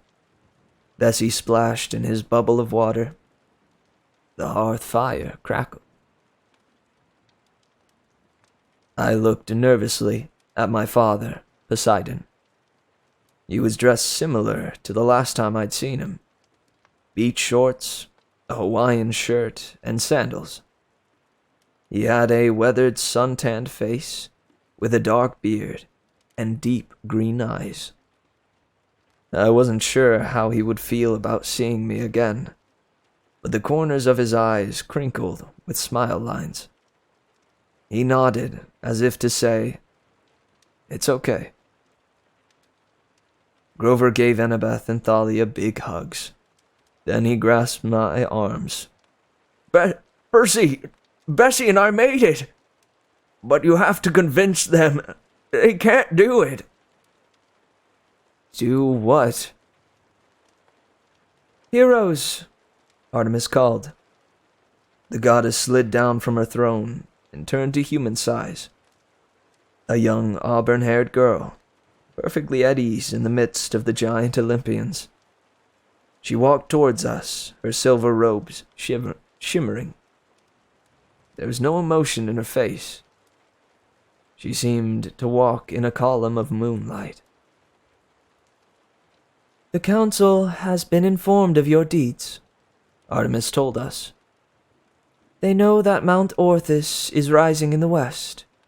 They know of Atlas's attempt for freedom, and the gathering armies of Kronos. We have voted to act." There was some mumbling and shuffling among the gods, as if they weren't all happy with this plan. But nobody protested. "At my lord Zeus's command," Artemis said, "my brother Apollo and I shall hunt the most powerful monsters, seeking to strike them down before they can join the Titans' cause. Lady Athena shall personally check on the other Titans to make sure they do not escape their various prisons. Lord Poseidon has been given permission to unleash his full fury on the cruise ship Princess Andromeda and send it to the bottom of the sea. And as for you, my heroes..." She turned to face the other immortals. "These half-bloods have done Olympus a great service. Would any here deny that?" She looked around at the assembled gods, meeting their faces individually. Zeus in his dark, pinstriped suit, his black beard neatly trimmed, and his eyes sparkling with energy. Next to him sat a beautiful woman with silver hair braided over one shoulder in a dress that shimmered colors like peacock feathers. The Lady Hera.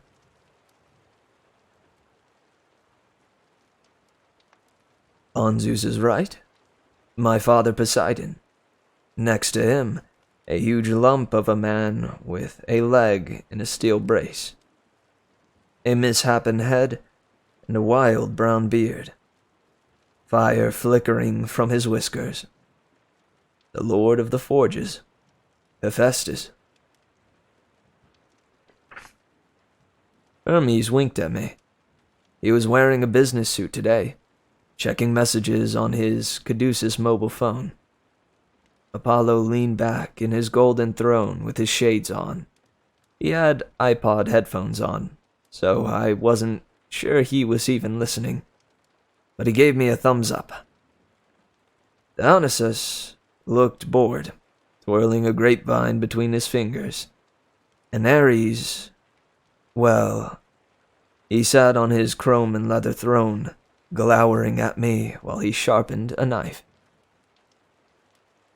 On the ladies' side of the room, a dark-haired goddess in green robes sat next to Hera, on a throne woven of apple tree branches. Demeter, goddess of the harvest. Next to her sat a beautiful gray-eyed woman in an elegant white dress.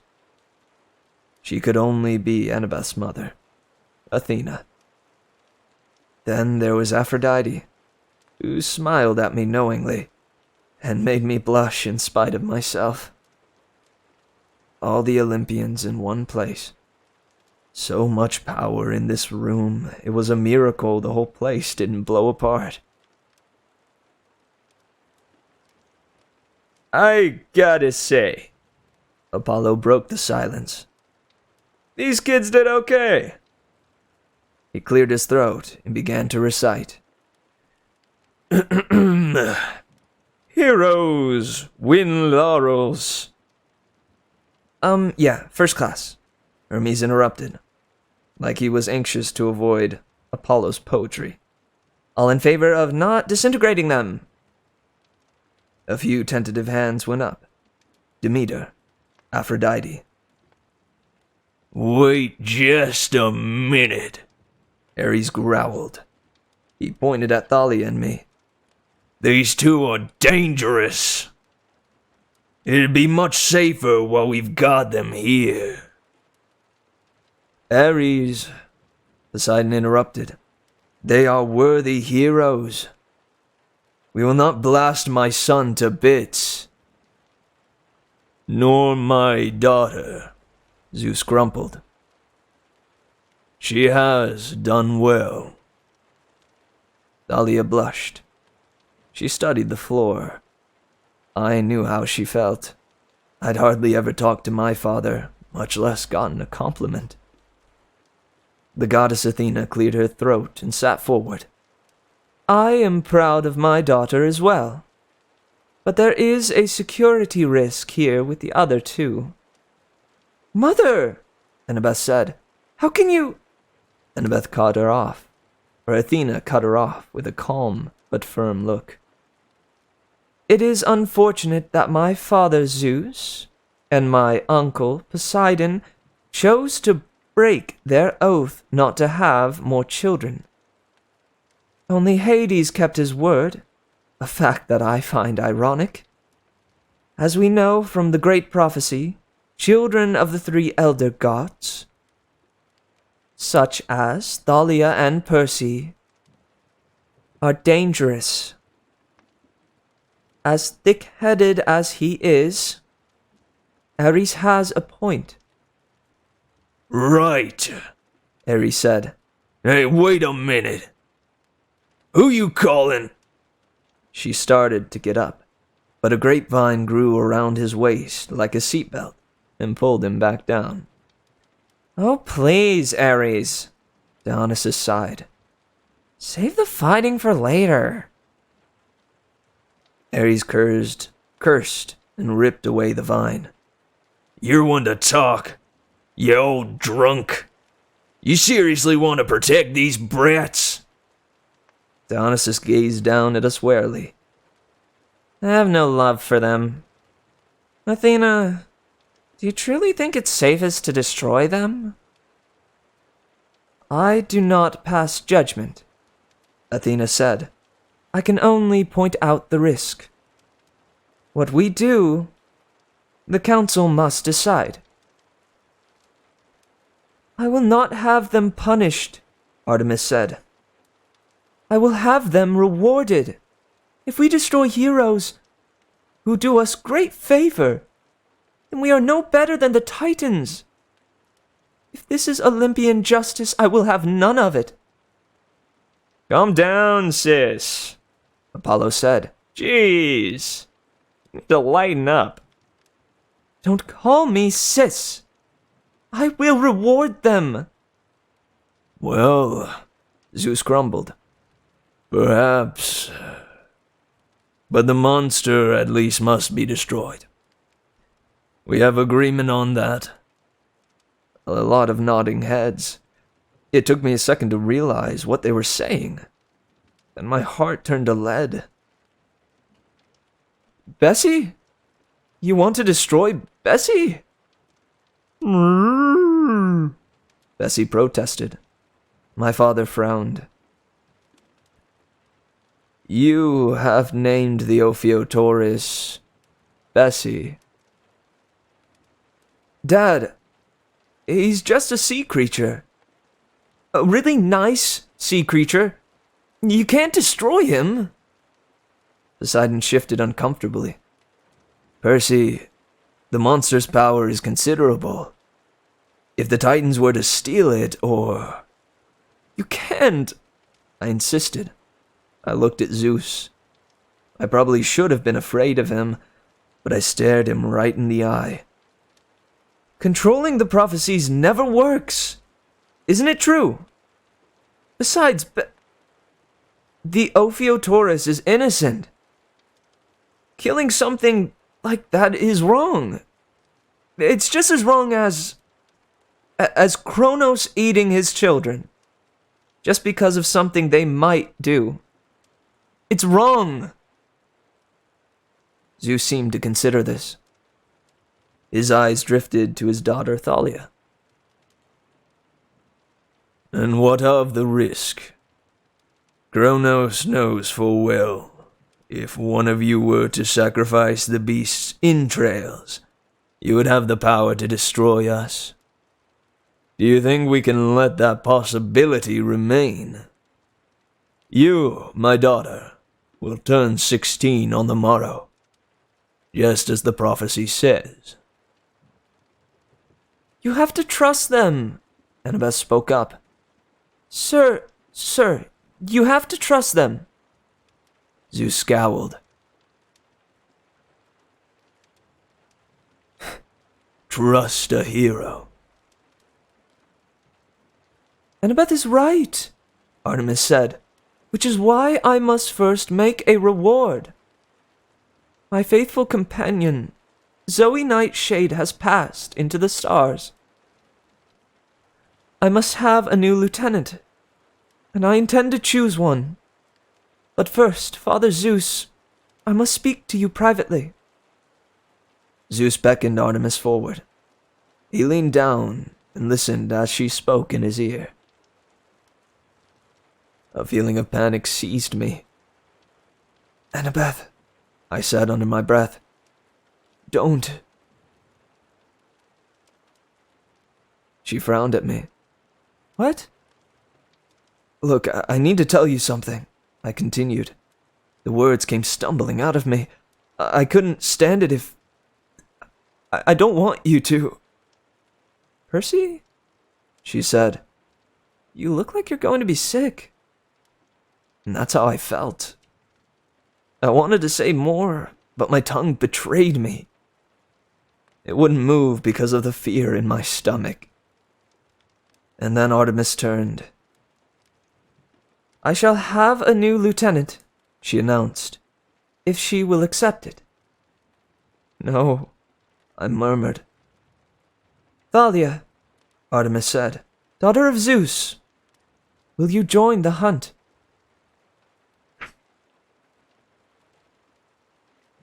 Stunned silence filled the room. I stared at Thalia, unable to believe what I was hearing.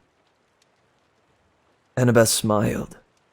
She squeezed Thalia's hand and let go, as if she'd been expecting this all along.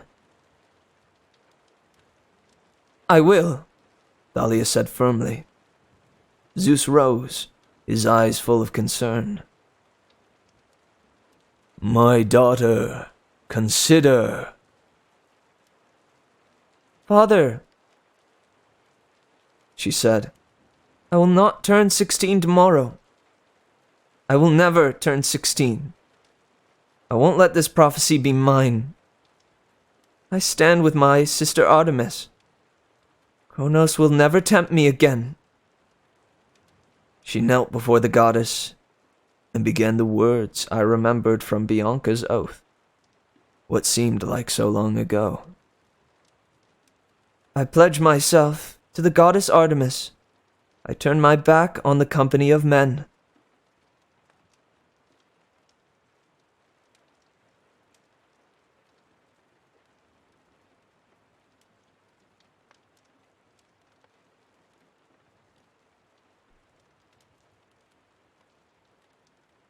Afterward, Thalia did something that surprised me as much as the pledge. She came over to me, smiled, and in front of the whole assembly, she gave me a big hug. I blushed. When she pulled away, I gripped my shoulders. I said, aren't you supposed to not do that anymore? Hug boys, I mean. I'm honoring a friend, she corrected. I must join the hunt, Percy. I haven't known peace since Half-Blood Hill. I finally feel like I have a home. But you're a hero. You will be the one of the prophecy. Great, I muttered. I'm proud to be your friend. She hugged Annabeth, who was trying hard not to cry. Then she even hugged Grover, who looked ready to pass out, like somebody had just given him an all-you-can-eat enchilada coupon. Then Thalia went to stand by Artemis's side. Now, for the Ophiotaurus, Artemis said. This boy is still dangerous, Dionysus warned. The beast is temptation to great power, even if we spare the boy. No, I looked around at all the gods. Please, keep the Ophiotaurus safe. My dad can hide him under the sea somewhere, or keep him in an aquarium here in Olympus. But you have to protect him. And why should we trust you? Rumbled Hephaestus. I'm only 14, I said. If this prophecy is about me, that's 2 more years. 2 years for Kronos to deceive you, Athena said. Much can change in 2 years, my young hero. Mother, Athena said, exasperated. It is only truth, child.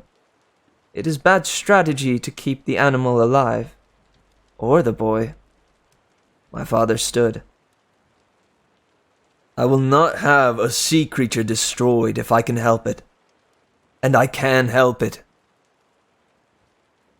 He held out his hand, and a trident appeared in it. A 20-foot-long bronze shaft with 3 spear tips that shimmered with blue, watery light. I will vouch for the boy and the safety of the Ophiotaurus. You won't take it under the sea. Zeus stood suddenly. I won't have that kind of bargaining chip in your possession. Brother, please, Poseidon sighed. Zeus's lightning bolt appeared in his hand, a shaft of electricity that filled the whole room with the smell of ozone. Fine, Poseidon said. I will build an aquarium for the creature here. Hephaestus can help me. The creature will be safe. We shall protect it with all our powers. The boy will not betray us. I vouch for this on my honor. Zeus thought about this. All in favor? To my surprise, a lot of hands went up. Dionysus abstained, and so did Ares and Athena. But everybody else? We have a majority, Zeus decreed. And so, since we will not be destroying these heroes, I imagine we should honor them. Let the triumph celebration begin.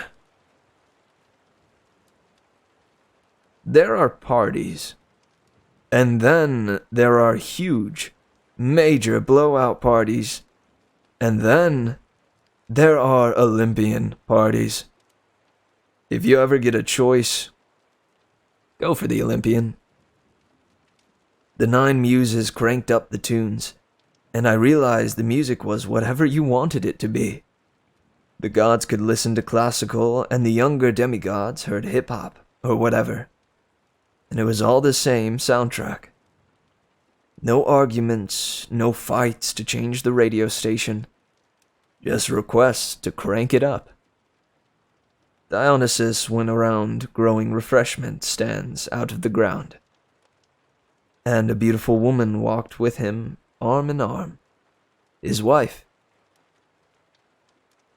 Ariadne. Dionysus looked happy for the first time. Nectar and ambrosia overflowed from golden fountains, and platters of mortal snack food crowded the banquet tables. Golden goblets filled with whichever drink you wanted. Grover trotted around with a full plate of tin cans and enchiladas, and his goblet was full of double espresso latte, which he kept muttering over like an incantation. Pan! Pan! Pan! Gods kept coming over to congratulate me. Thankfully, they had to reduce themselves to human size, so they didn't accidentally trample partygoers under their feet. Hermes started chatting with me, and he was so cheerful. I hated to tell him what happened to his least favorite son, Luke. But before I could even get up the courage, Hermes got on a call on his caduceus and walked away. Apollo told me I could drive his sun chariot any time, and if I ever wanted archery lessons. Thanks, I told him, but seriously, I'm no good at archery. Ah, nonsense, he said. Target practice from the chariots as we fly over the U.S.? Best fun there is. I made some excuses and wove through the crowds that were dancing in the palace courtyards. I was looking for Annabeth. Last I saw her, she'd been dancing with some minor godling. Then a man's voice behind me said, "You won't let me down, I hope." I turned and found Poseidon smiling at me.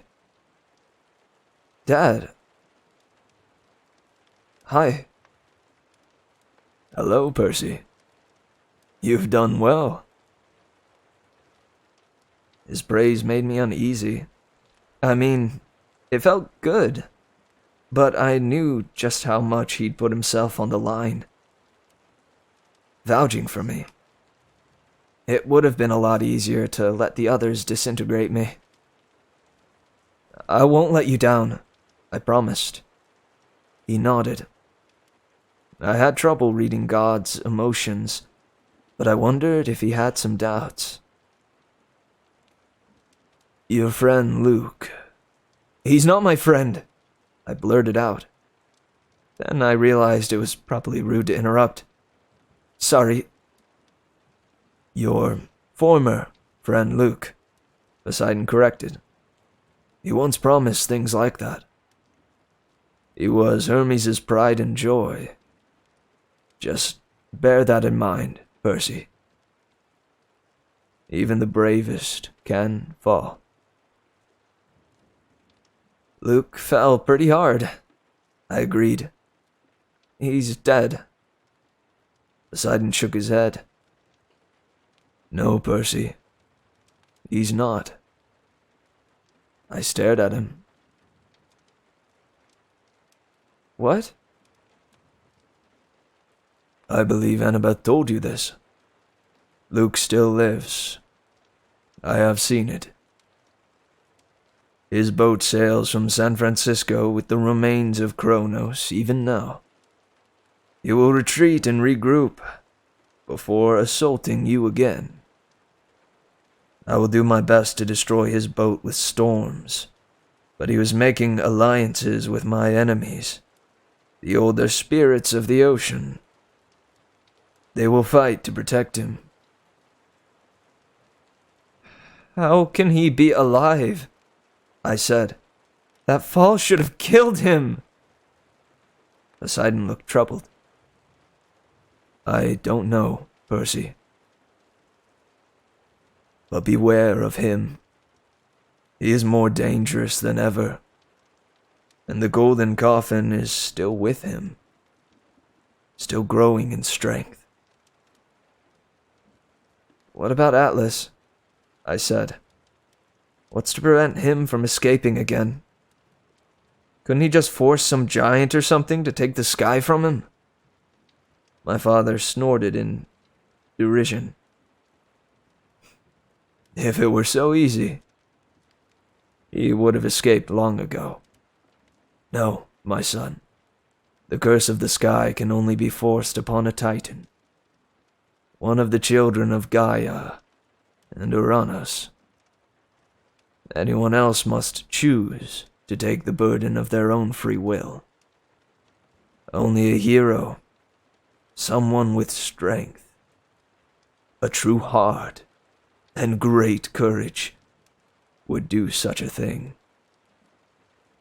No one in Kronos' army would dare try to bear that weight, even upon pain of death. Luke did it, I said. He let Atlas go. Then he tricked Annabeth into saving him, and used her to convince Artemis to take the sky. Yes, Poseidon said. Luke is an interesting case. I think he wanted to say more, but just then, Bessie started mooing from across the yard. Some demigods were playing with his water sphere, joyously pushing it back and forth over top of the crowd. I'd better take care of that, Poseidon grumbled. We can't have the Ophiotaurus tossed around like a beach ball. Be good, my son. We may not speak again for some time. And just like that, he was gone. I was about to keep searching the crowd when another voice spoke. Your father takes a great risk, you know. I found myself face to face with a gray-eyed woman who looked so much like Annabeth, I almost called her that. Athena! I tried not to sound resentful, after the way she'd written me off in the council, but I guess I didn't hide it very well. She smiled dryly. Do not judge me too harshly. Half-blood. Wise counsel is not always popular. But I spoke the truth. You are dangerous. You never take risks? She nodded. I concede the point. You may perhaps be useful. And yet, your fatal flaw may destroy us as well as yourself. My heart crept into my throat. A year ago, Annabeth and I had a talk about fatal flaws. Every hero had one. Hers, she said, was pride. She believed she could do anything, like holding up the world, for instance, or saving Luke. But I didn't really know what was mine. Athena looked almost sorry for me. Kronos knows your flaw, even if you do not. He knows how to study his enemies.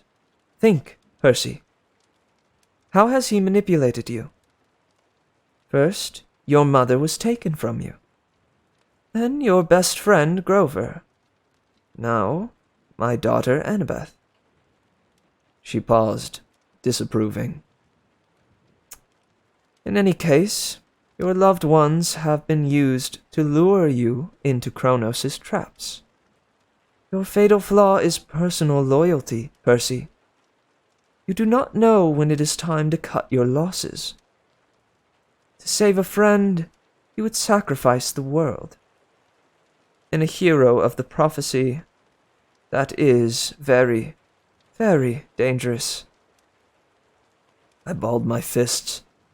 That's not a flaw. Just because I want to help my friends. The most dangerous flaws are those which are good in moderation, she said. Evil is easy to fight. Lack of wisdom, that is very hard indeed. I wanted to argue, but I found I couldn't. Athena was pretty darn smart. I hope the council's decisions prove wise, Athena said, but I will be watching, Percy Jackson. I do not approve of your friendship with my daughter. I do not think it is wise for either of you. And should you begin to waver in your loyalties? She fixed me with her cold gray stare, and I realized what a terrible enemy Athena would make. 10 times worse than Ares or Dionysus, or maybe even my father. Athena would never give up. She would never do something rash or stupid just because she hated you. And if she made a plan to destroy you, it would not fail. Percy! Annabeth said, running through the crowd. She stopped short when she saw who I was talking to. Oh. Mom? I will leave you, Athena said. For now. She turned and strode through the crowds, which parted before her as if she were carrying Aegis. Was she giving you a hard time? Annabeth asked. No, I said. It's fine. She studied me with concern. She touched the new streak of gray in my hair that matched hers exactly. Our painful souvenir from holding Atlas's burden. There was a lot I'd wanted to say to Annabeth, but Athena had taken the confidence out of me. I felt like I'd been punched in the gut. I do not approve of your friendship with my daughter. So? Annabeth said. What did you want to tell me earlier? The music was playing. People were dancing in the streets. I said, I was thinking we got interrupted at Westover Hall. And I think I owe you a dance. She smiled slowly. All right, seaweed brain. So I took her hand. And I don't know what everybody else heard, but to me, it sounded like a slow dance. A little sad, but maybe a little hopeful, too.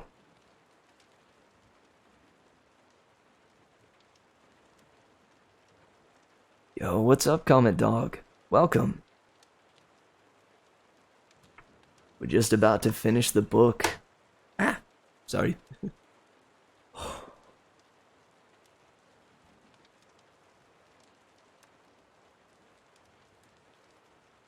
Dude.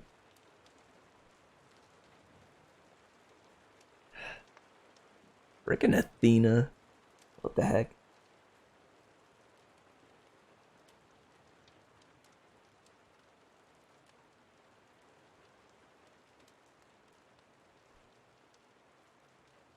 Yeah, Comet. I'm glad you stopped by, man.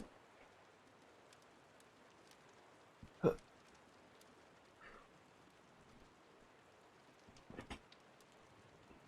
surprised we're gonna finish this book tonight. I mean, I thought it might happen, but I wasn't entirely sure.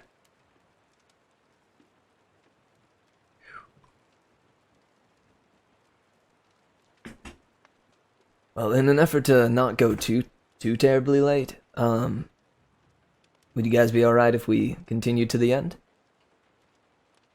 It'll be maybe 15 more minutes, tops.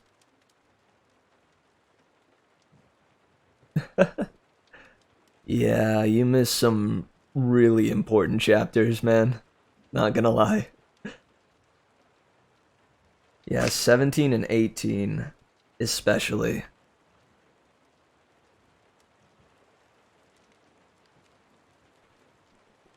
It's alright, I'd highly recommend going back to them.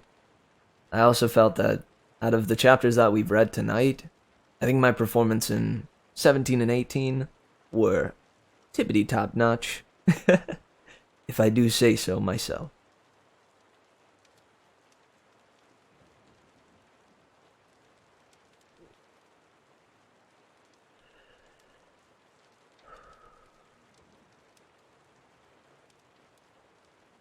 Let's finish a book, guys.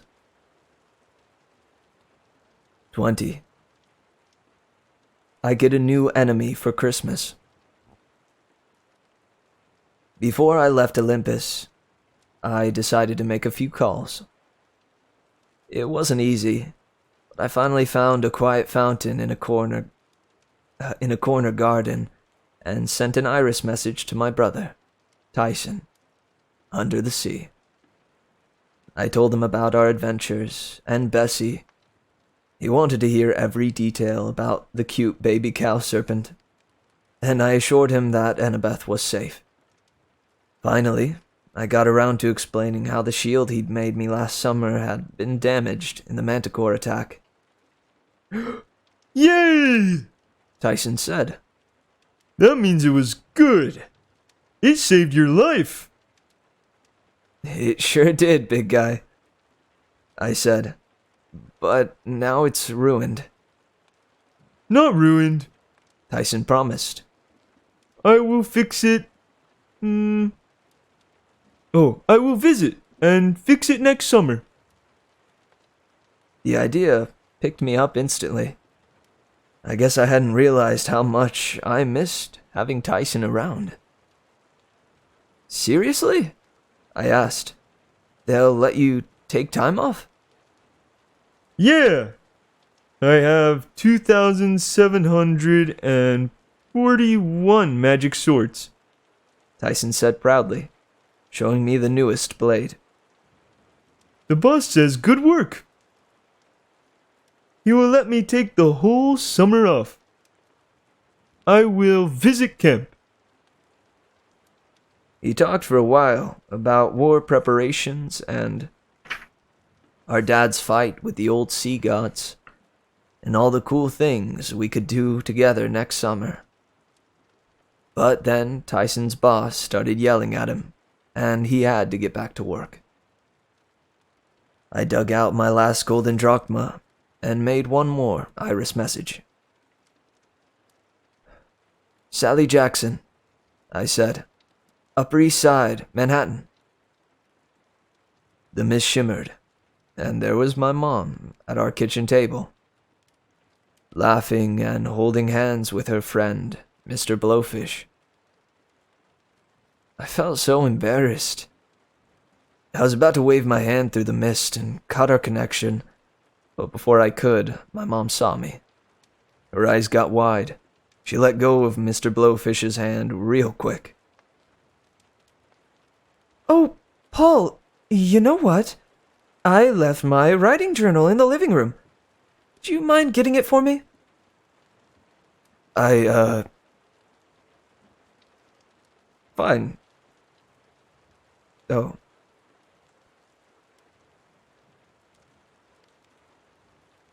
Sure, Sally. No problem. He left the room, and instantly my mom leaned over to the iris message. Percy! Are you alright? I'm, fine. How's the writing seminar going? She pursed her lips. It's fine, but that's not important. Tell me what's happened. I filled her in as quickly as I could. She sighed with relief when she heard that Annabeth was safe. I knew you could do it, she said. I'm so proud. Yeah, well, I'd better let you get back to your homework. Percy, Paul and I... Mom, are you happy? The question seemed to take her by surprise. She thought for a moment. Yes, I really am, Percy. Being around him makes me happy. Then it's cool. Seriously, don't worry about me. The funny thing was, I meant it. Considering the quest I'd just had, maybe I should have been worried for my mom. I'd seen just how mean people could be to each other. Like Hercules was to Zoe Nightshade. Like Luke was to Thalia. I'd met Aphrodite, goddess of love, in person, and her powers had scared me worse than Ares. But seeing my mother laugh and smiling, after all the years she'd suffered with my nasty ex-stepfather, Gabe Ugliano, I couldn't help feeling happy for her. You promise not to call him Mr. Blowfish? She asked. I shrugged. Well, maybe not to his face, anyway. Sally! Mr. Blowfish called from our living room. You need the green binder or the red one? I'd better go, she told me. See you for Christmas? Are you putting blue candy in my stocking? She smiled. If you're not too old for that.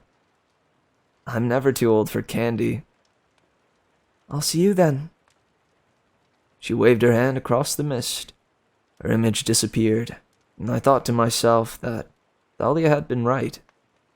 So many days ago at Westover Hall. My mom really was pretty cool. Compared to Mount Olympus, Manhattan was quiet. Friday before Christmas, but it was early in the morning, and hardly anyone was on Fifth Avenue. Argus, the many-eyed security chief, picked up Annabeth Grover and me at the Empire State Building and ferried us back to camp through the light snowstorm. The Long Island Expressway was almost deserted. As we trudged back up Half-Blood Hill to the pine tree where the golden fleece glittered, I half expected to see Thalia there, waiting for us. But she wasn't. She was long gone, with Artemis and the rest of the hunters, off on their next adventure. Chiron greeted us at the big house with hot chocolate and toasted cheese sandwiches. Grover went off with his satyr friends to spread the word about our strange encounter with the magic of Pan. Within an hour, the satyrs were all running around, agitated, asking where the nearest espresso bar was. Annabeth and I sat with Chiron and some of the other senior campers. Beckendorf, Selena Beauregard, and the Stoll brothers. Even Clarice from the Ares cabin was there, back from her secretive scouting mission. I knew she must have had a difficult quest, because she didn't even try to pulverize me. She had a new scar on her chin, and her dirty blonde hair had been cut short and ragged, like someone had attacked it with a pair of safety scissors. "I got news," she mumbled uneasily. "Bad news." I will fill you in later, Chiron said, with forced cheerfulness. The important thing is you have prevailed. And you saved Annabeth. Annabeth smiled at me gratefully, which made me look away. For some strange reason, I found myself thinking about Hoover Dam, and the odd, mortal girl I'd run into there, Rachel Elizabeth Dare. I didn't know why, but her annoying comment kept coming back to me. "Do you always kill people when they blow their nose?" I was only alive because so many people had helped me. Even a random mortal girl like that. I never even explained to her who I was. "Luke is alive," I said. Annabeth was right. Annabeth sat up. "How do you know?" I tried not to feel annoyed by her interest. I told her what my dad had said about the Princess Andromeda.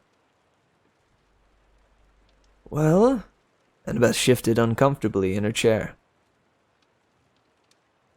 "If the final battle does come when Percy is 16, at least we have 2 more years to figure something out."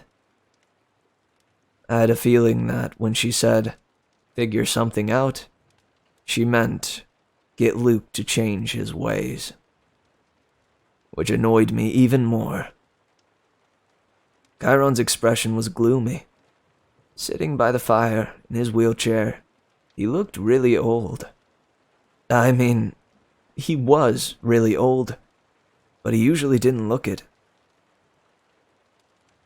2 years may seem like a long time, he said. But it is the blink of an eye. I still hope you are not the child of the prophecy, Percy. But if you are, then the Second Titan War is almost upon us. Kronos' first strike will be here. "How do you know?" I asked. "Why would he care about camp?" "Because the gods use heroes as their tools," Chiron said simply. "Destroy the tools, and the gods will be crippled. Luke's forces will come here. Mortal, demigod, monstrous. We must be prepared. Clarice's news may give us a clue as to how they will attack, but..." There was a knock on the door, and Nico D'Angelo came huffing into the parlor. His cheeks bright red from the cold.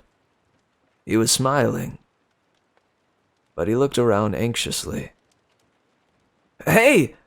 Where's my sister?" Dead silence. I stared at Chiron. I couldn't believe nobody had told him yet. And then I realized why. They'd been waiting for us to appear, to tell Nico in person.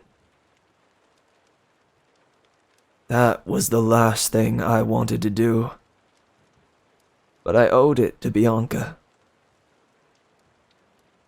"Hey, Nico." I got up from my comfortable chair.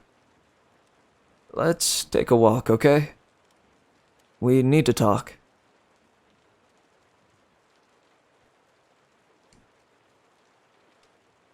He took the news in silence, which somehow made it worse.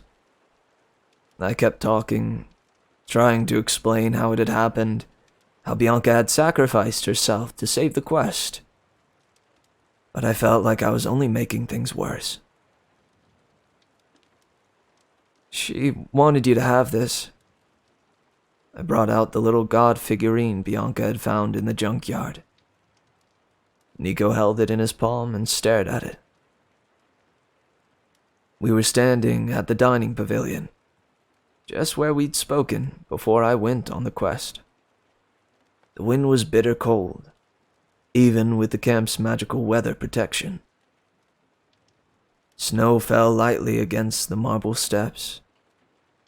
I figured outside the camp borders, there must be a blizzard happening. You promised you would protect her, Nico said. You might as well have stabbed me with a rusty dagger. It would have hurt less than reminding me of my promise. Nico, I said, I tried. But Bianca gave herself up to save the rest of us. I told her not to, but you promised! He glared at me, his eyes rimmed with red.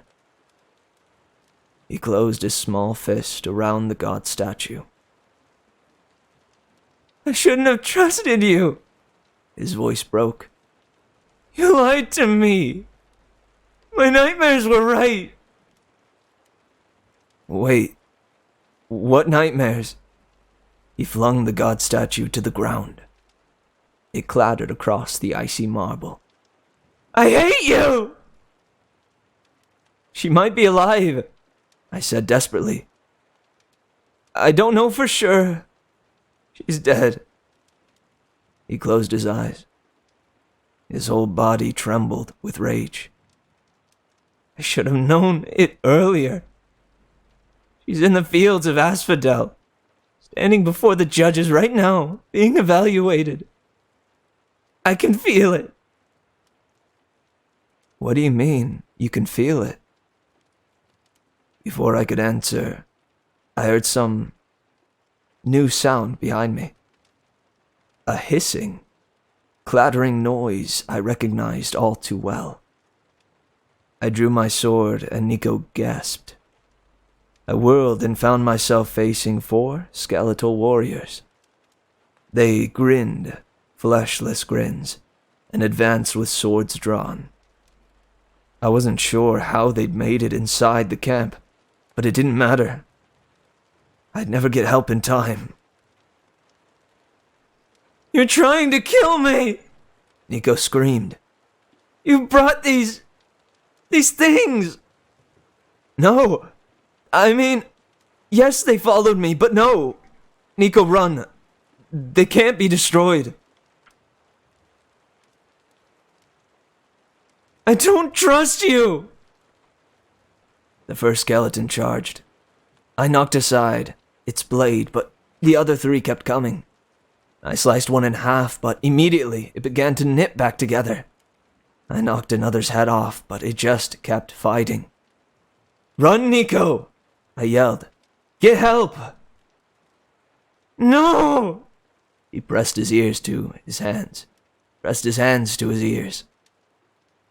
I couldn't fight 4 at once. Not if they wouldn't die. I slashed, whirled, blocked, jabbed, but they just kept advancing. It was only a matter of seconds before the zombies overpowered me. No! Nico shouted louder. Go away! The ground rumbled beneath me. The skeletons froze. I rolled out of the way just as a crack opened at the feet of the 4 warriors. The ground ripped apart like a snapping mouth. Flames erupted from the fissure, and the earth swallowed the skeletons in one loud crunch. Silence. In the place where the skeletons had stood, a 20-foot-long scar wove across the marble floor of the pavilion. Otherwise, there was no sign of the warriors. Awestruck, I looked to Nico.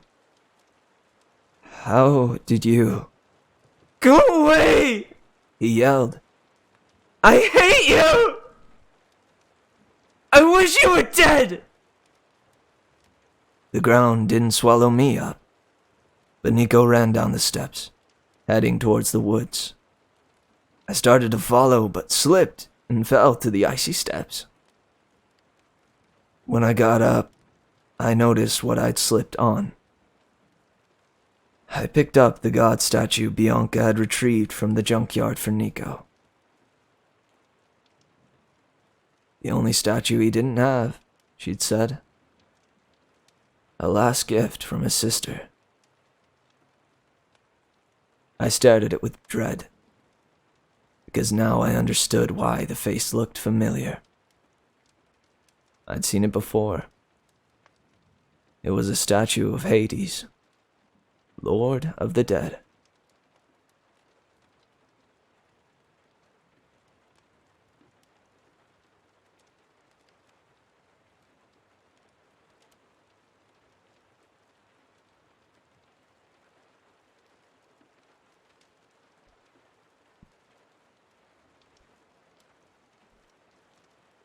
Annabeth and Grover helped me search the woods for hours, but there was no sign of Nico D'Angelo. We have to tell Chiron, Annabeth said, out of breath. No, I said. She and Grover both stared at me. Grover said nervously. What do you mean, no? I was still trying to figure out why I'd said that, but the words spilled out of me. We can't let anyone know.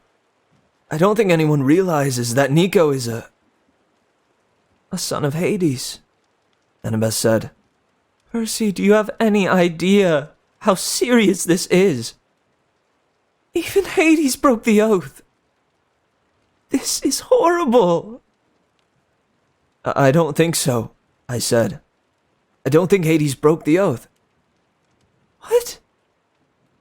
He's their dad, I said. But Bianca and Nico have been out of commission for a long time. Since even before World War II. The Lotus Casino, Grover said, and he told Annabeth about the conversation we'd had with Bianca on the quest. She and Nico were stuck there for decades. They were born before the oath was made. I nodded. But how did they get out? Annabeth protested. I don't know, I admitted. Bianca said a lawyer came and got them and drove them to Westover Hall. I don't know who that could have been, or why. Maybe it's part of the great stirring, or maybe it's part of that great stirring thing. I don't know. Nico understands who he is, but we can't go telling anyone. Not even Chiron. If the Olympians find out, it might start them fighting amongst each other again, Annabeth said. That's the last thing we need. Grover looked worried. But you can't hide things from the gods. Not forever. I don't need forever, I said. Just 2 years. Until I'm 16. Annabeth paled. But Percy, this means the prophecy might not be about you. It might be about Nico. We have to... No, I said. I chose the prophecy. It will be about me. Why are you saying that? She cried. You want to be responsible for the whole world? It was the last thing I wanted, but I didn't say that. I knew I had to step up and claim it. I can't let Nico be in any more danger, I said. I owe that much to his sister. I let them both down. I'm not going to let that poor kid suffer anymore. The poor kid who hates you and wants to see you dead, Grover reminded me. Maybe if we can find him, I said, we can convince him it's okay. Hide him someplace safe. Annabeth shivered. If Luke gets a hold of him... Luke won't, I said. I'll make sure he's got other things to worry about. Namely, me.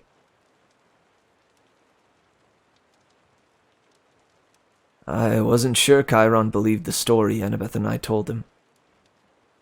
I think he could tell I was holding something back about Nico's disappearance, but in the end, he accepted it. Unfortunately, Nico wasn't the first half-blood to disappear. So young, Chiron sighed, his hands on the rail of the front porch. Alas, I hope he was eaten by monsters. Much better than being recruited into the Titan's army.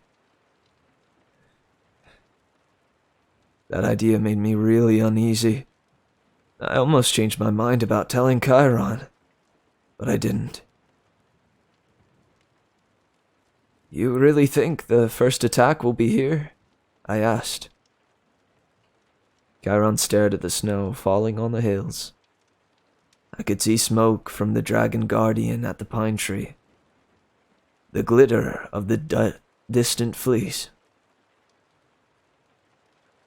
It will not be until summer, at least, Chiron said. The winter will be hard. The hardest for many centuries. It's best that you go home to the city, Percy.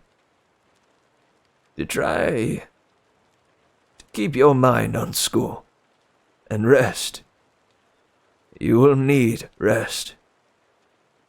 I looked at Annabeth. What about you? Her cheeks flushed. I'm going to try San Francisco after all. Maybe I can keep my eye on Mount Tom. Make sure the Titans don't try anything else. You'll send an Iris message if anything goes wrong? She nodded. But I think Chiron's right. It won't be until the summer. Luke will need time to regain his strength.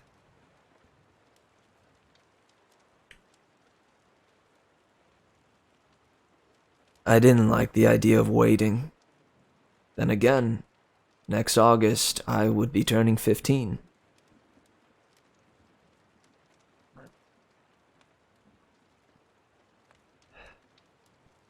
So close to 16, I didn't want to think about it. All right, I said. Just take care of yourself. And no crazy stunts in the Sopwith Camel. She smiled tentatively. Deal. And Percy? Whatever she was going to say was interrupted by Grover, who stumbled out of the big house, tripping over tin cans. His face was haggard and pale, like he'd seen a specter. He spoke! Grover cried. Calm down, my young satyr, Chiron said, frowning. What is the matter? I was playing music in the parlor, he stammered, and drinking coffee. Lots and lots of coffee. And he spoke in my mind. Who? Annabeth demanded. Pan! Grover wailed. The Lord of the Wild himself. I heard him. I have to find a suitcase. Whoa, I said. What did he say? Grover stared at me. Just 3 words. He said, I await you.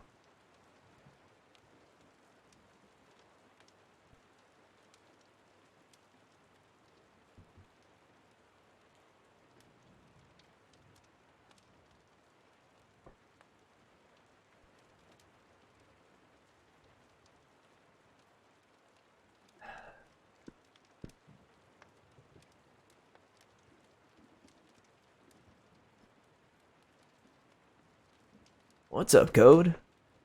Welcome, dude. Whew. Oh, man.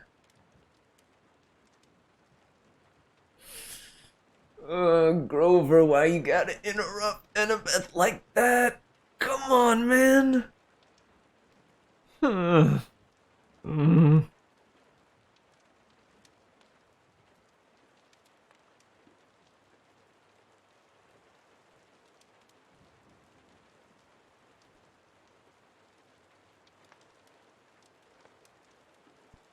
Also, Annabeth's still loving Luke enough to think that he's still worth saving is so frustrating, dude.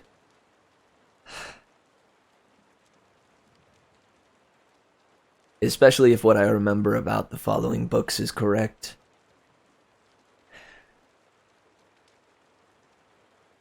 I mean, he's too far gone. Right? But then again, I don't know. That does go against one of my big beliefs, which is that in every single human is the potential for good. If we do enough evil, then we'll become practiced at it, and it'll become supposedly the only thing we know. That just means it's harder to do good, but still well worth it and possible. So I guess, I don't know. I guess I also respect Annabeth's belief. I only get upset by it because freaking Percy and Annabeth are the perfect couple.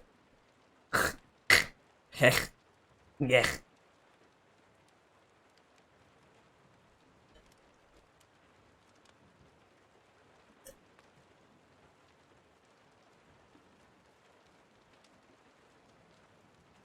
Whew, and we ended at a reasonable time.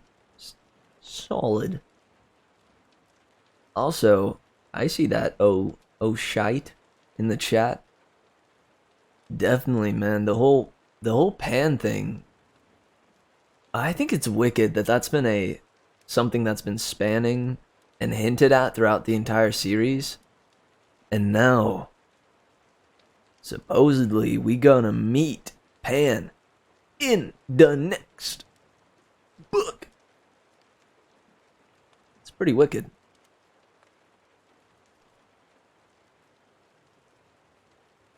The great stirring is happening. I assume Pan was probably way harder to find before now because he was probably snoozing. Or in like a, some kind of autopilot mode. Hibernation mode.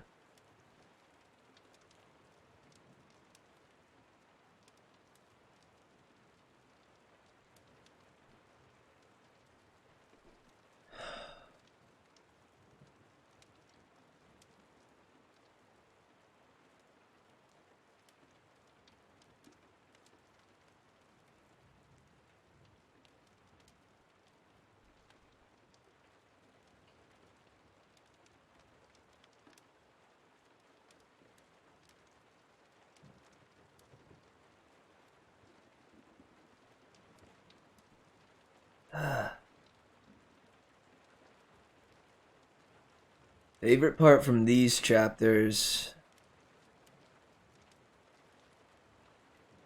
That's a tough call. Oh yeah, dude. We got two more.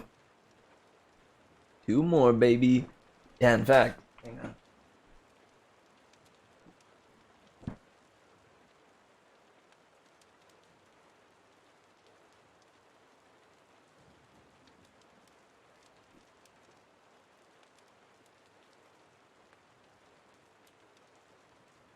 Percy Jackson and the Battle of the Labyrinth is up next.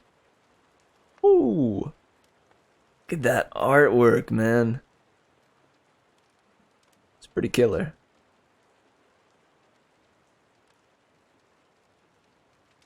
The spine there.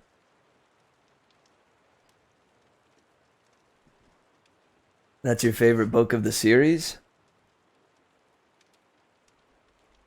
I bet, man. Ooh, and what color do we got for this one? Oh, look at that. Hang on. That nice, like, burgundy red. A brown inlay. I can get down with that. The fact that all the books are like slightly different colors is really nice. But I feel like they look pretty darn good next to each other. Ah! Get out of here. The golden lettering too, man. Honest to goodness, this is one of the best purchases I've ever made. Not even gonna lie. Because the only book that I had was The Sea of Monsters in paperback. I'm pretty sure I had borrowed the rest when I was younger, or rented it, or like got it from a library or something. But these are books that I need to own. The problem is, I really like this, like, this outer layer thing. But I also kind of, like I love the artwork and stuff. But I much prefer, like, the minimalist and just feel of not having to fumble with like this flappy nonsense. I like just having a book, the book, you know.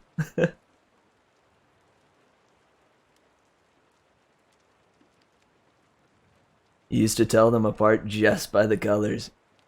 I get that. Honestly, the best thing that I like about these, do you see the sorry, at the light. You see the buildings right here and the waves down this way? They line up when all line together to make another image. So all the spines make another image, that's kind of tight.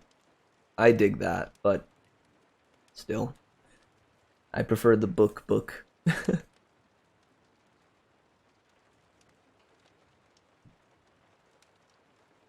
Is that image Olympus? No. Oh, sorry, is the image that the spines make? Yeah, it's the Empire State Building. With Olympus in the clouds, the sea, down below, and the buildings going across. Yeah, with storm clouds and lightning, but it's done in, like, if you can kind of get the idea here, it's done in this kind of ancient Greek artwork kind of style, which is cool. It's neat to see modern buildings in that style, you know? I can dig that.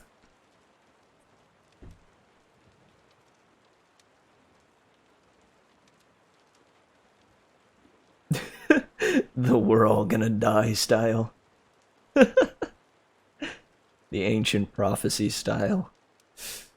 Dude.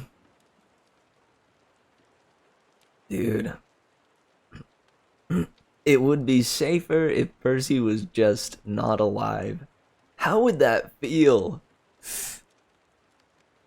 I mean, goodness. Like, it's a good thing he doesn't think about that too hard, right? I mean, it's best that he doesn't.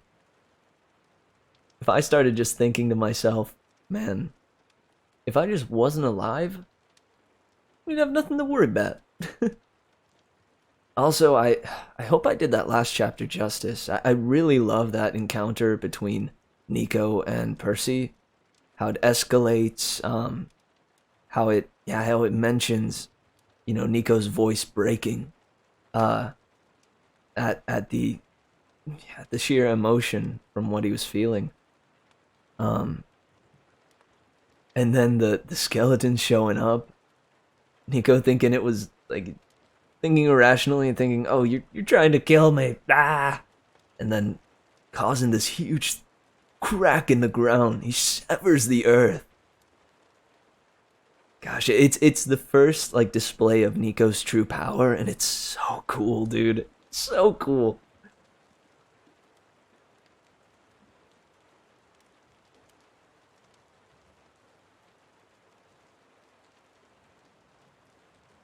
Mitch, did you already finish the third book? I just did.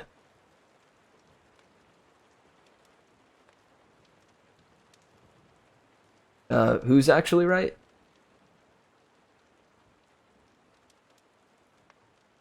Also, I've been wondering, whenever I scream like that to get the emotion through, does it clip the mic at all? I try to back away from the mic enough to where it won't clip, but I don't really know until I actually go back and listen through the VOD. Hoping it doesn't though. Gosh, man, is Bianca really gone? So listen, we know who Nico's father is, right? That's gonna be spoilers. May is in chat. Sorry, I won't talk about that. But all I'll say, is Bianca really dead? Or rather, is there no way for her to not be dead again?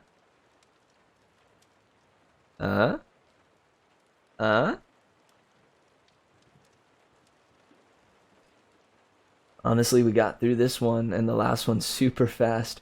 Yeah, and surprisingly enough, because I cut down the amount of days that I read the Percy Jackson series. Sure, like the first one was 2 chapters more, but they're relatively similar in length, each one. I guess I don't know, I've been trying to read like 3 to 4 chapters instead of the usual 2 that I started with on the original series. I guess that's why. I don't know. And the more I do read out loud, the more I gain practice with it, the more I feel comfortable going for longer periods of time. I think it did a little bit, but only in a little bit. The rest was fine. Shoot. Okay. I'll try to back up even more, because normally if I scream or like have a moment of emotion in a line, it doesn't get quite that as loud as Nico's did. But if I do like this full on like throat screaming, I'll try to back up to like back here.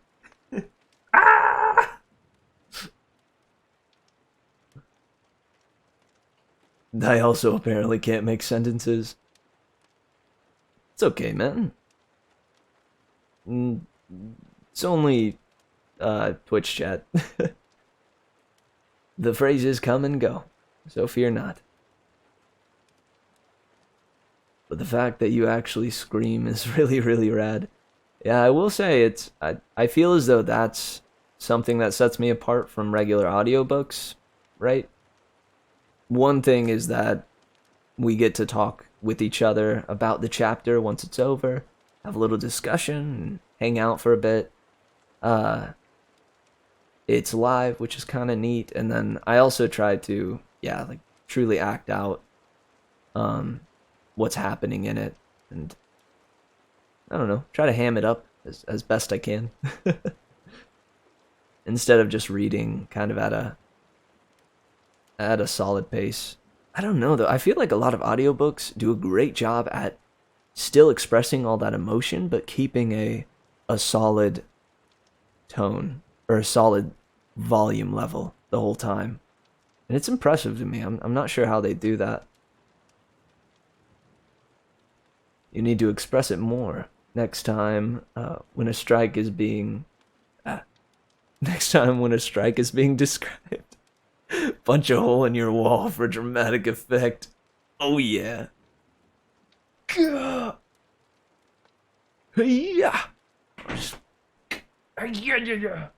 I do have a sword. Yeah.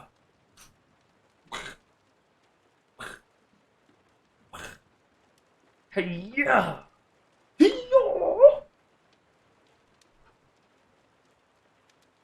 Oh, you madman.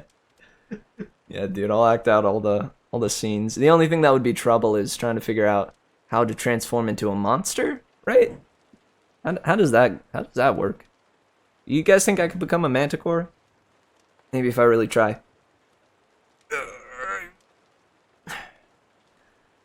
Manticore, go! And Manticore. I don't think it's working, guys.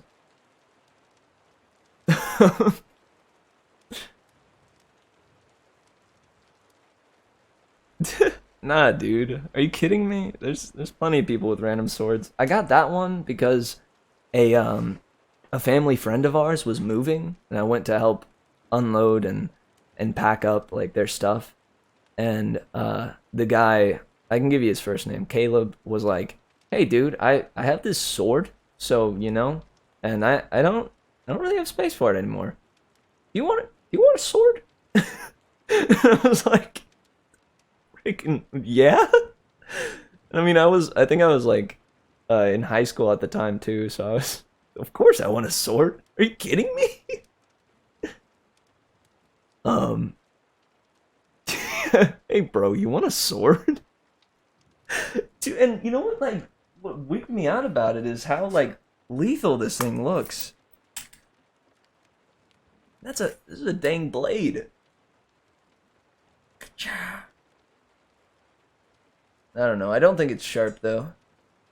As far as I know. I keep it sheathed for the most part.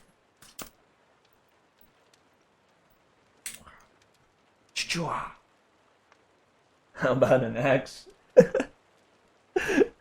You want a sword? No? Well, okay. What about an axe? No? I think I have a few daggers? Flail. You look like a flail guy. You're a flail guy, right? Yeah.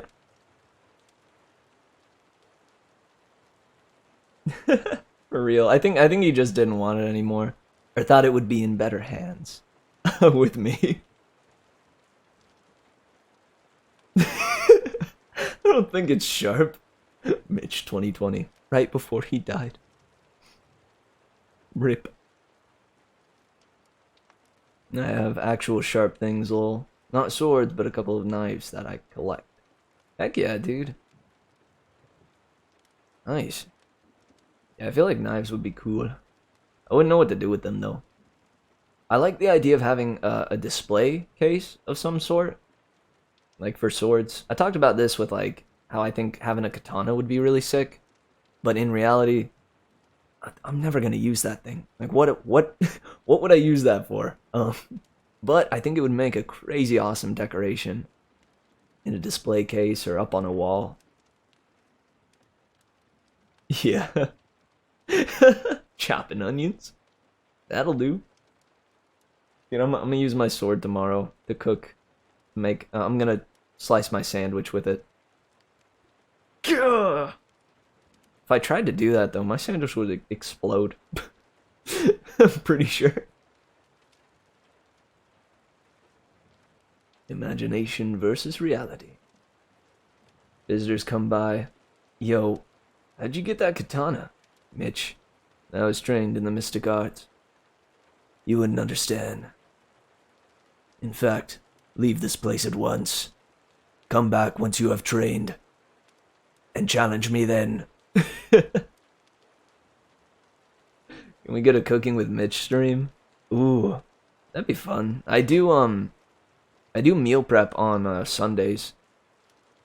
But I am not sure how to set that up. If I could stream through my Mac, I could do that. But, yeah, I don't know. That would require me moving my whole setup. And that would mean no Sci-Fi Sunday. So that would kind of stink. Just use the katana as decoration. Here it goes great with the decapitated heads of your enemies. Code.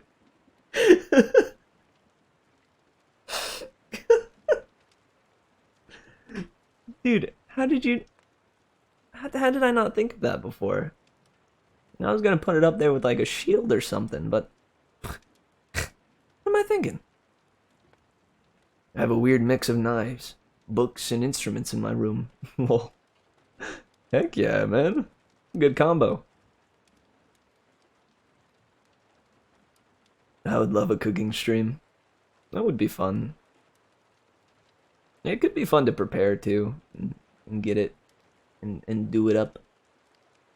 I worry though, cause like the way I cook is very kind of just like, I just kind of do it. You know, I have the recipe in front of me, and I do follow it, but I just kind of do the stuff, you know. I don't know how great I would be at at explaining or keeping things entertaining as I go. But it would be nice to have company, you know, as I cook. I was helping a buddy move with some other buddies, and one of them picked up Moving Buddy's swords and said, "I'm keeping these." And Moving Buddy was like, "No, don't." And I was like, "What the fuck are you gonna do about it? He's got a sword."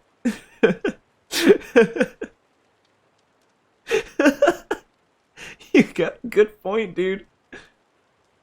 If one guy has a sword and the other does not, I'm pretty sure what the guy with the sword says goes. Well, imagine if you just drove to a store and bought a fake head for Skull or something, mounted it on the katana. Make for a good Halloween decoration.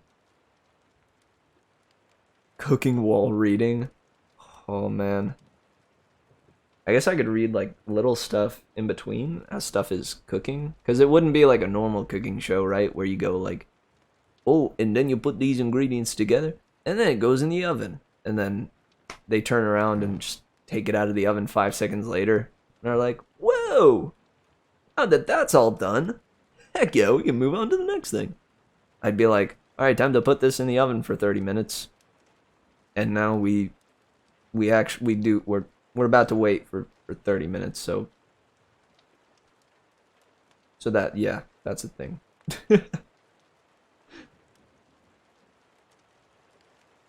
Can't argue with a sword.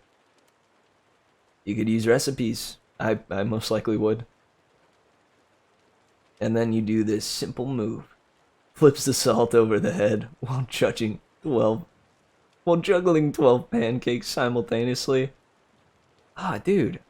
That's right, I could just do that. Heck, man. You got some good ideas. Yo. I don't know if I feel like I've done it once, maybe? That whole, like, classic flipping pancake thing.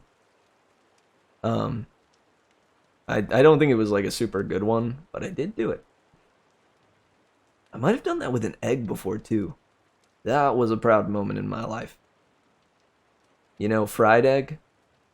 You fry one side, you flip it over, fry the other side, leave it just gooey enough in the center so that it's runny. Some good stuff.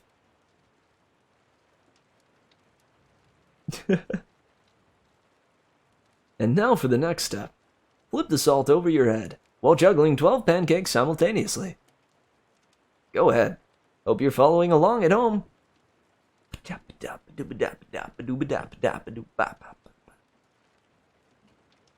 I'll have to accompany it with my own little scatting. I'm out of tea. A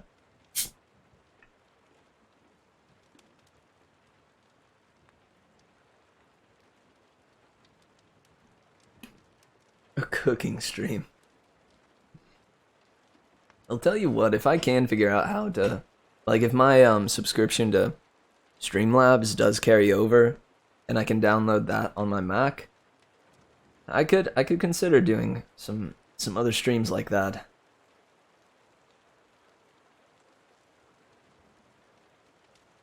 But we'll see. Maybe I'll make that a donation goal.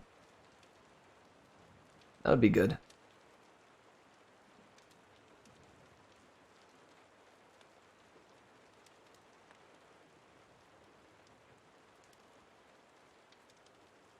So these are the two donation goals that I've been thinking about setting. One is gonna be the cooking stream. Could be the cooking stream. The other could be me playing a horror game. What would I set it to? I'm thinking, I don't know, because it is a fair amount of setup for me. About as much as the groceries would cost. So, $100.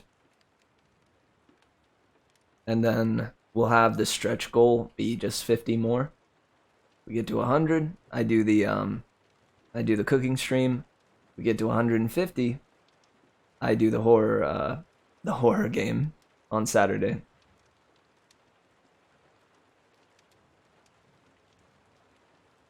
Heck yeah. I could get down with that. But until then, we'll be reading. I think tomorrow I may be able to do a stream, but I'm thinking of taking it off anyways. Because I don't have work this week, but I do still have practice from 6 to 8:30 tomorrow. So we'd be starting super late, or pretty darn late, like last time. But I was thinking maybe I'll do a short stream where I check out AI Dungeon. Been meaning to do that for a while, and tomorrow might be a good chance for that. No confirmation. And I'll keep you guys updated through the Discord. But yeah, I've been wanting to check that out anyways. That it could be a good time. Could get suggestions from you guys as to what the story ought to be. Nice. I need to use the restroom really bad. And it is getting quite late, so I think we'll go ahead and mosey on out of here.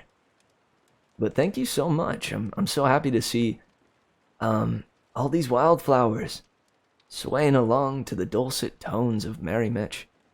It's a good thing. And it fills my heart with joy. So, thank you everybody for coming down. We finished a book today.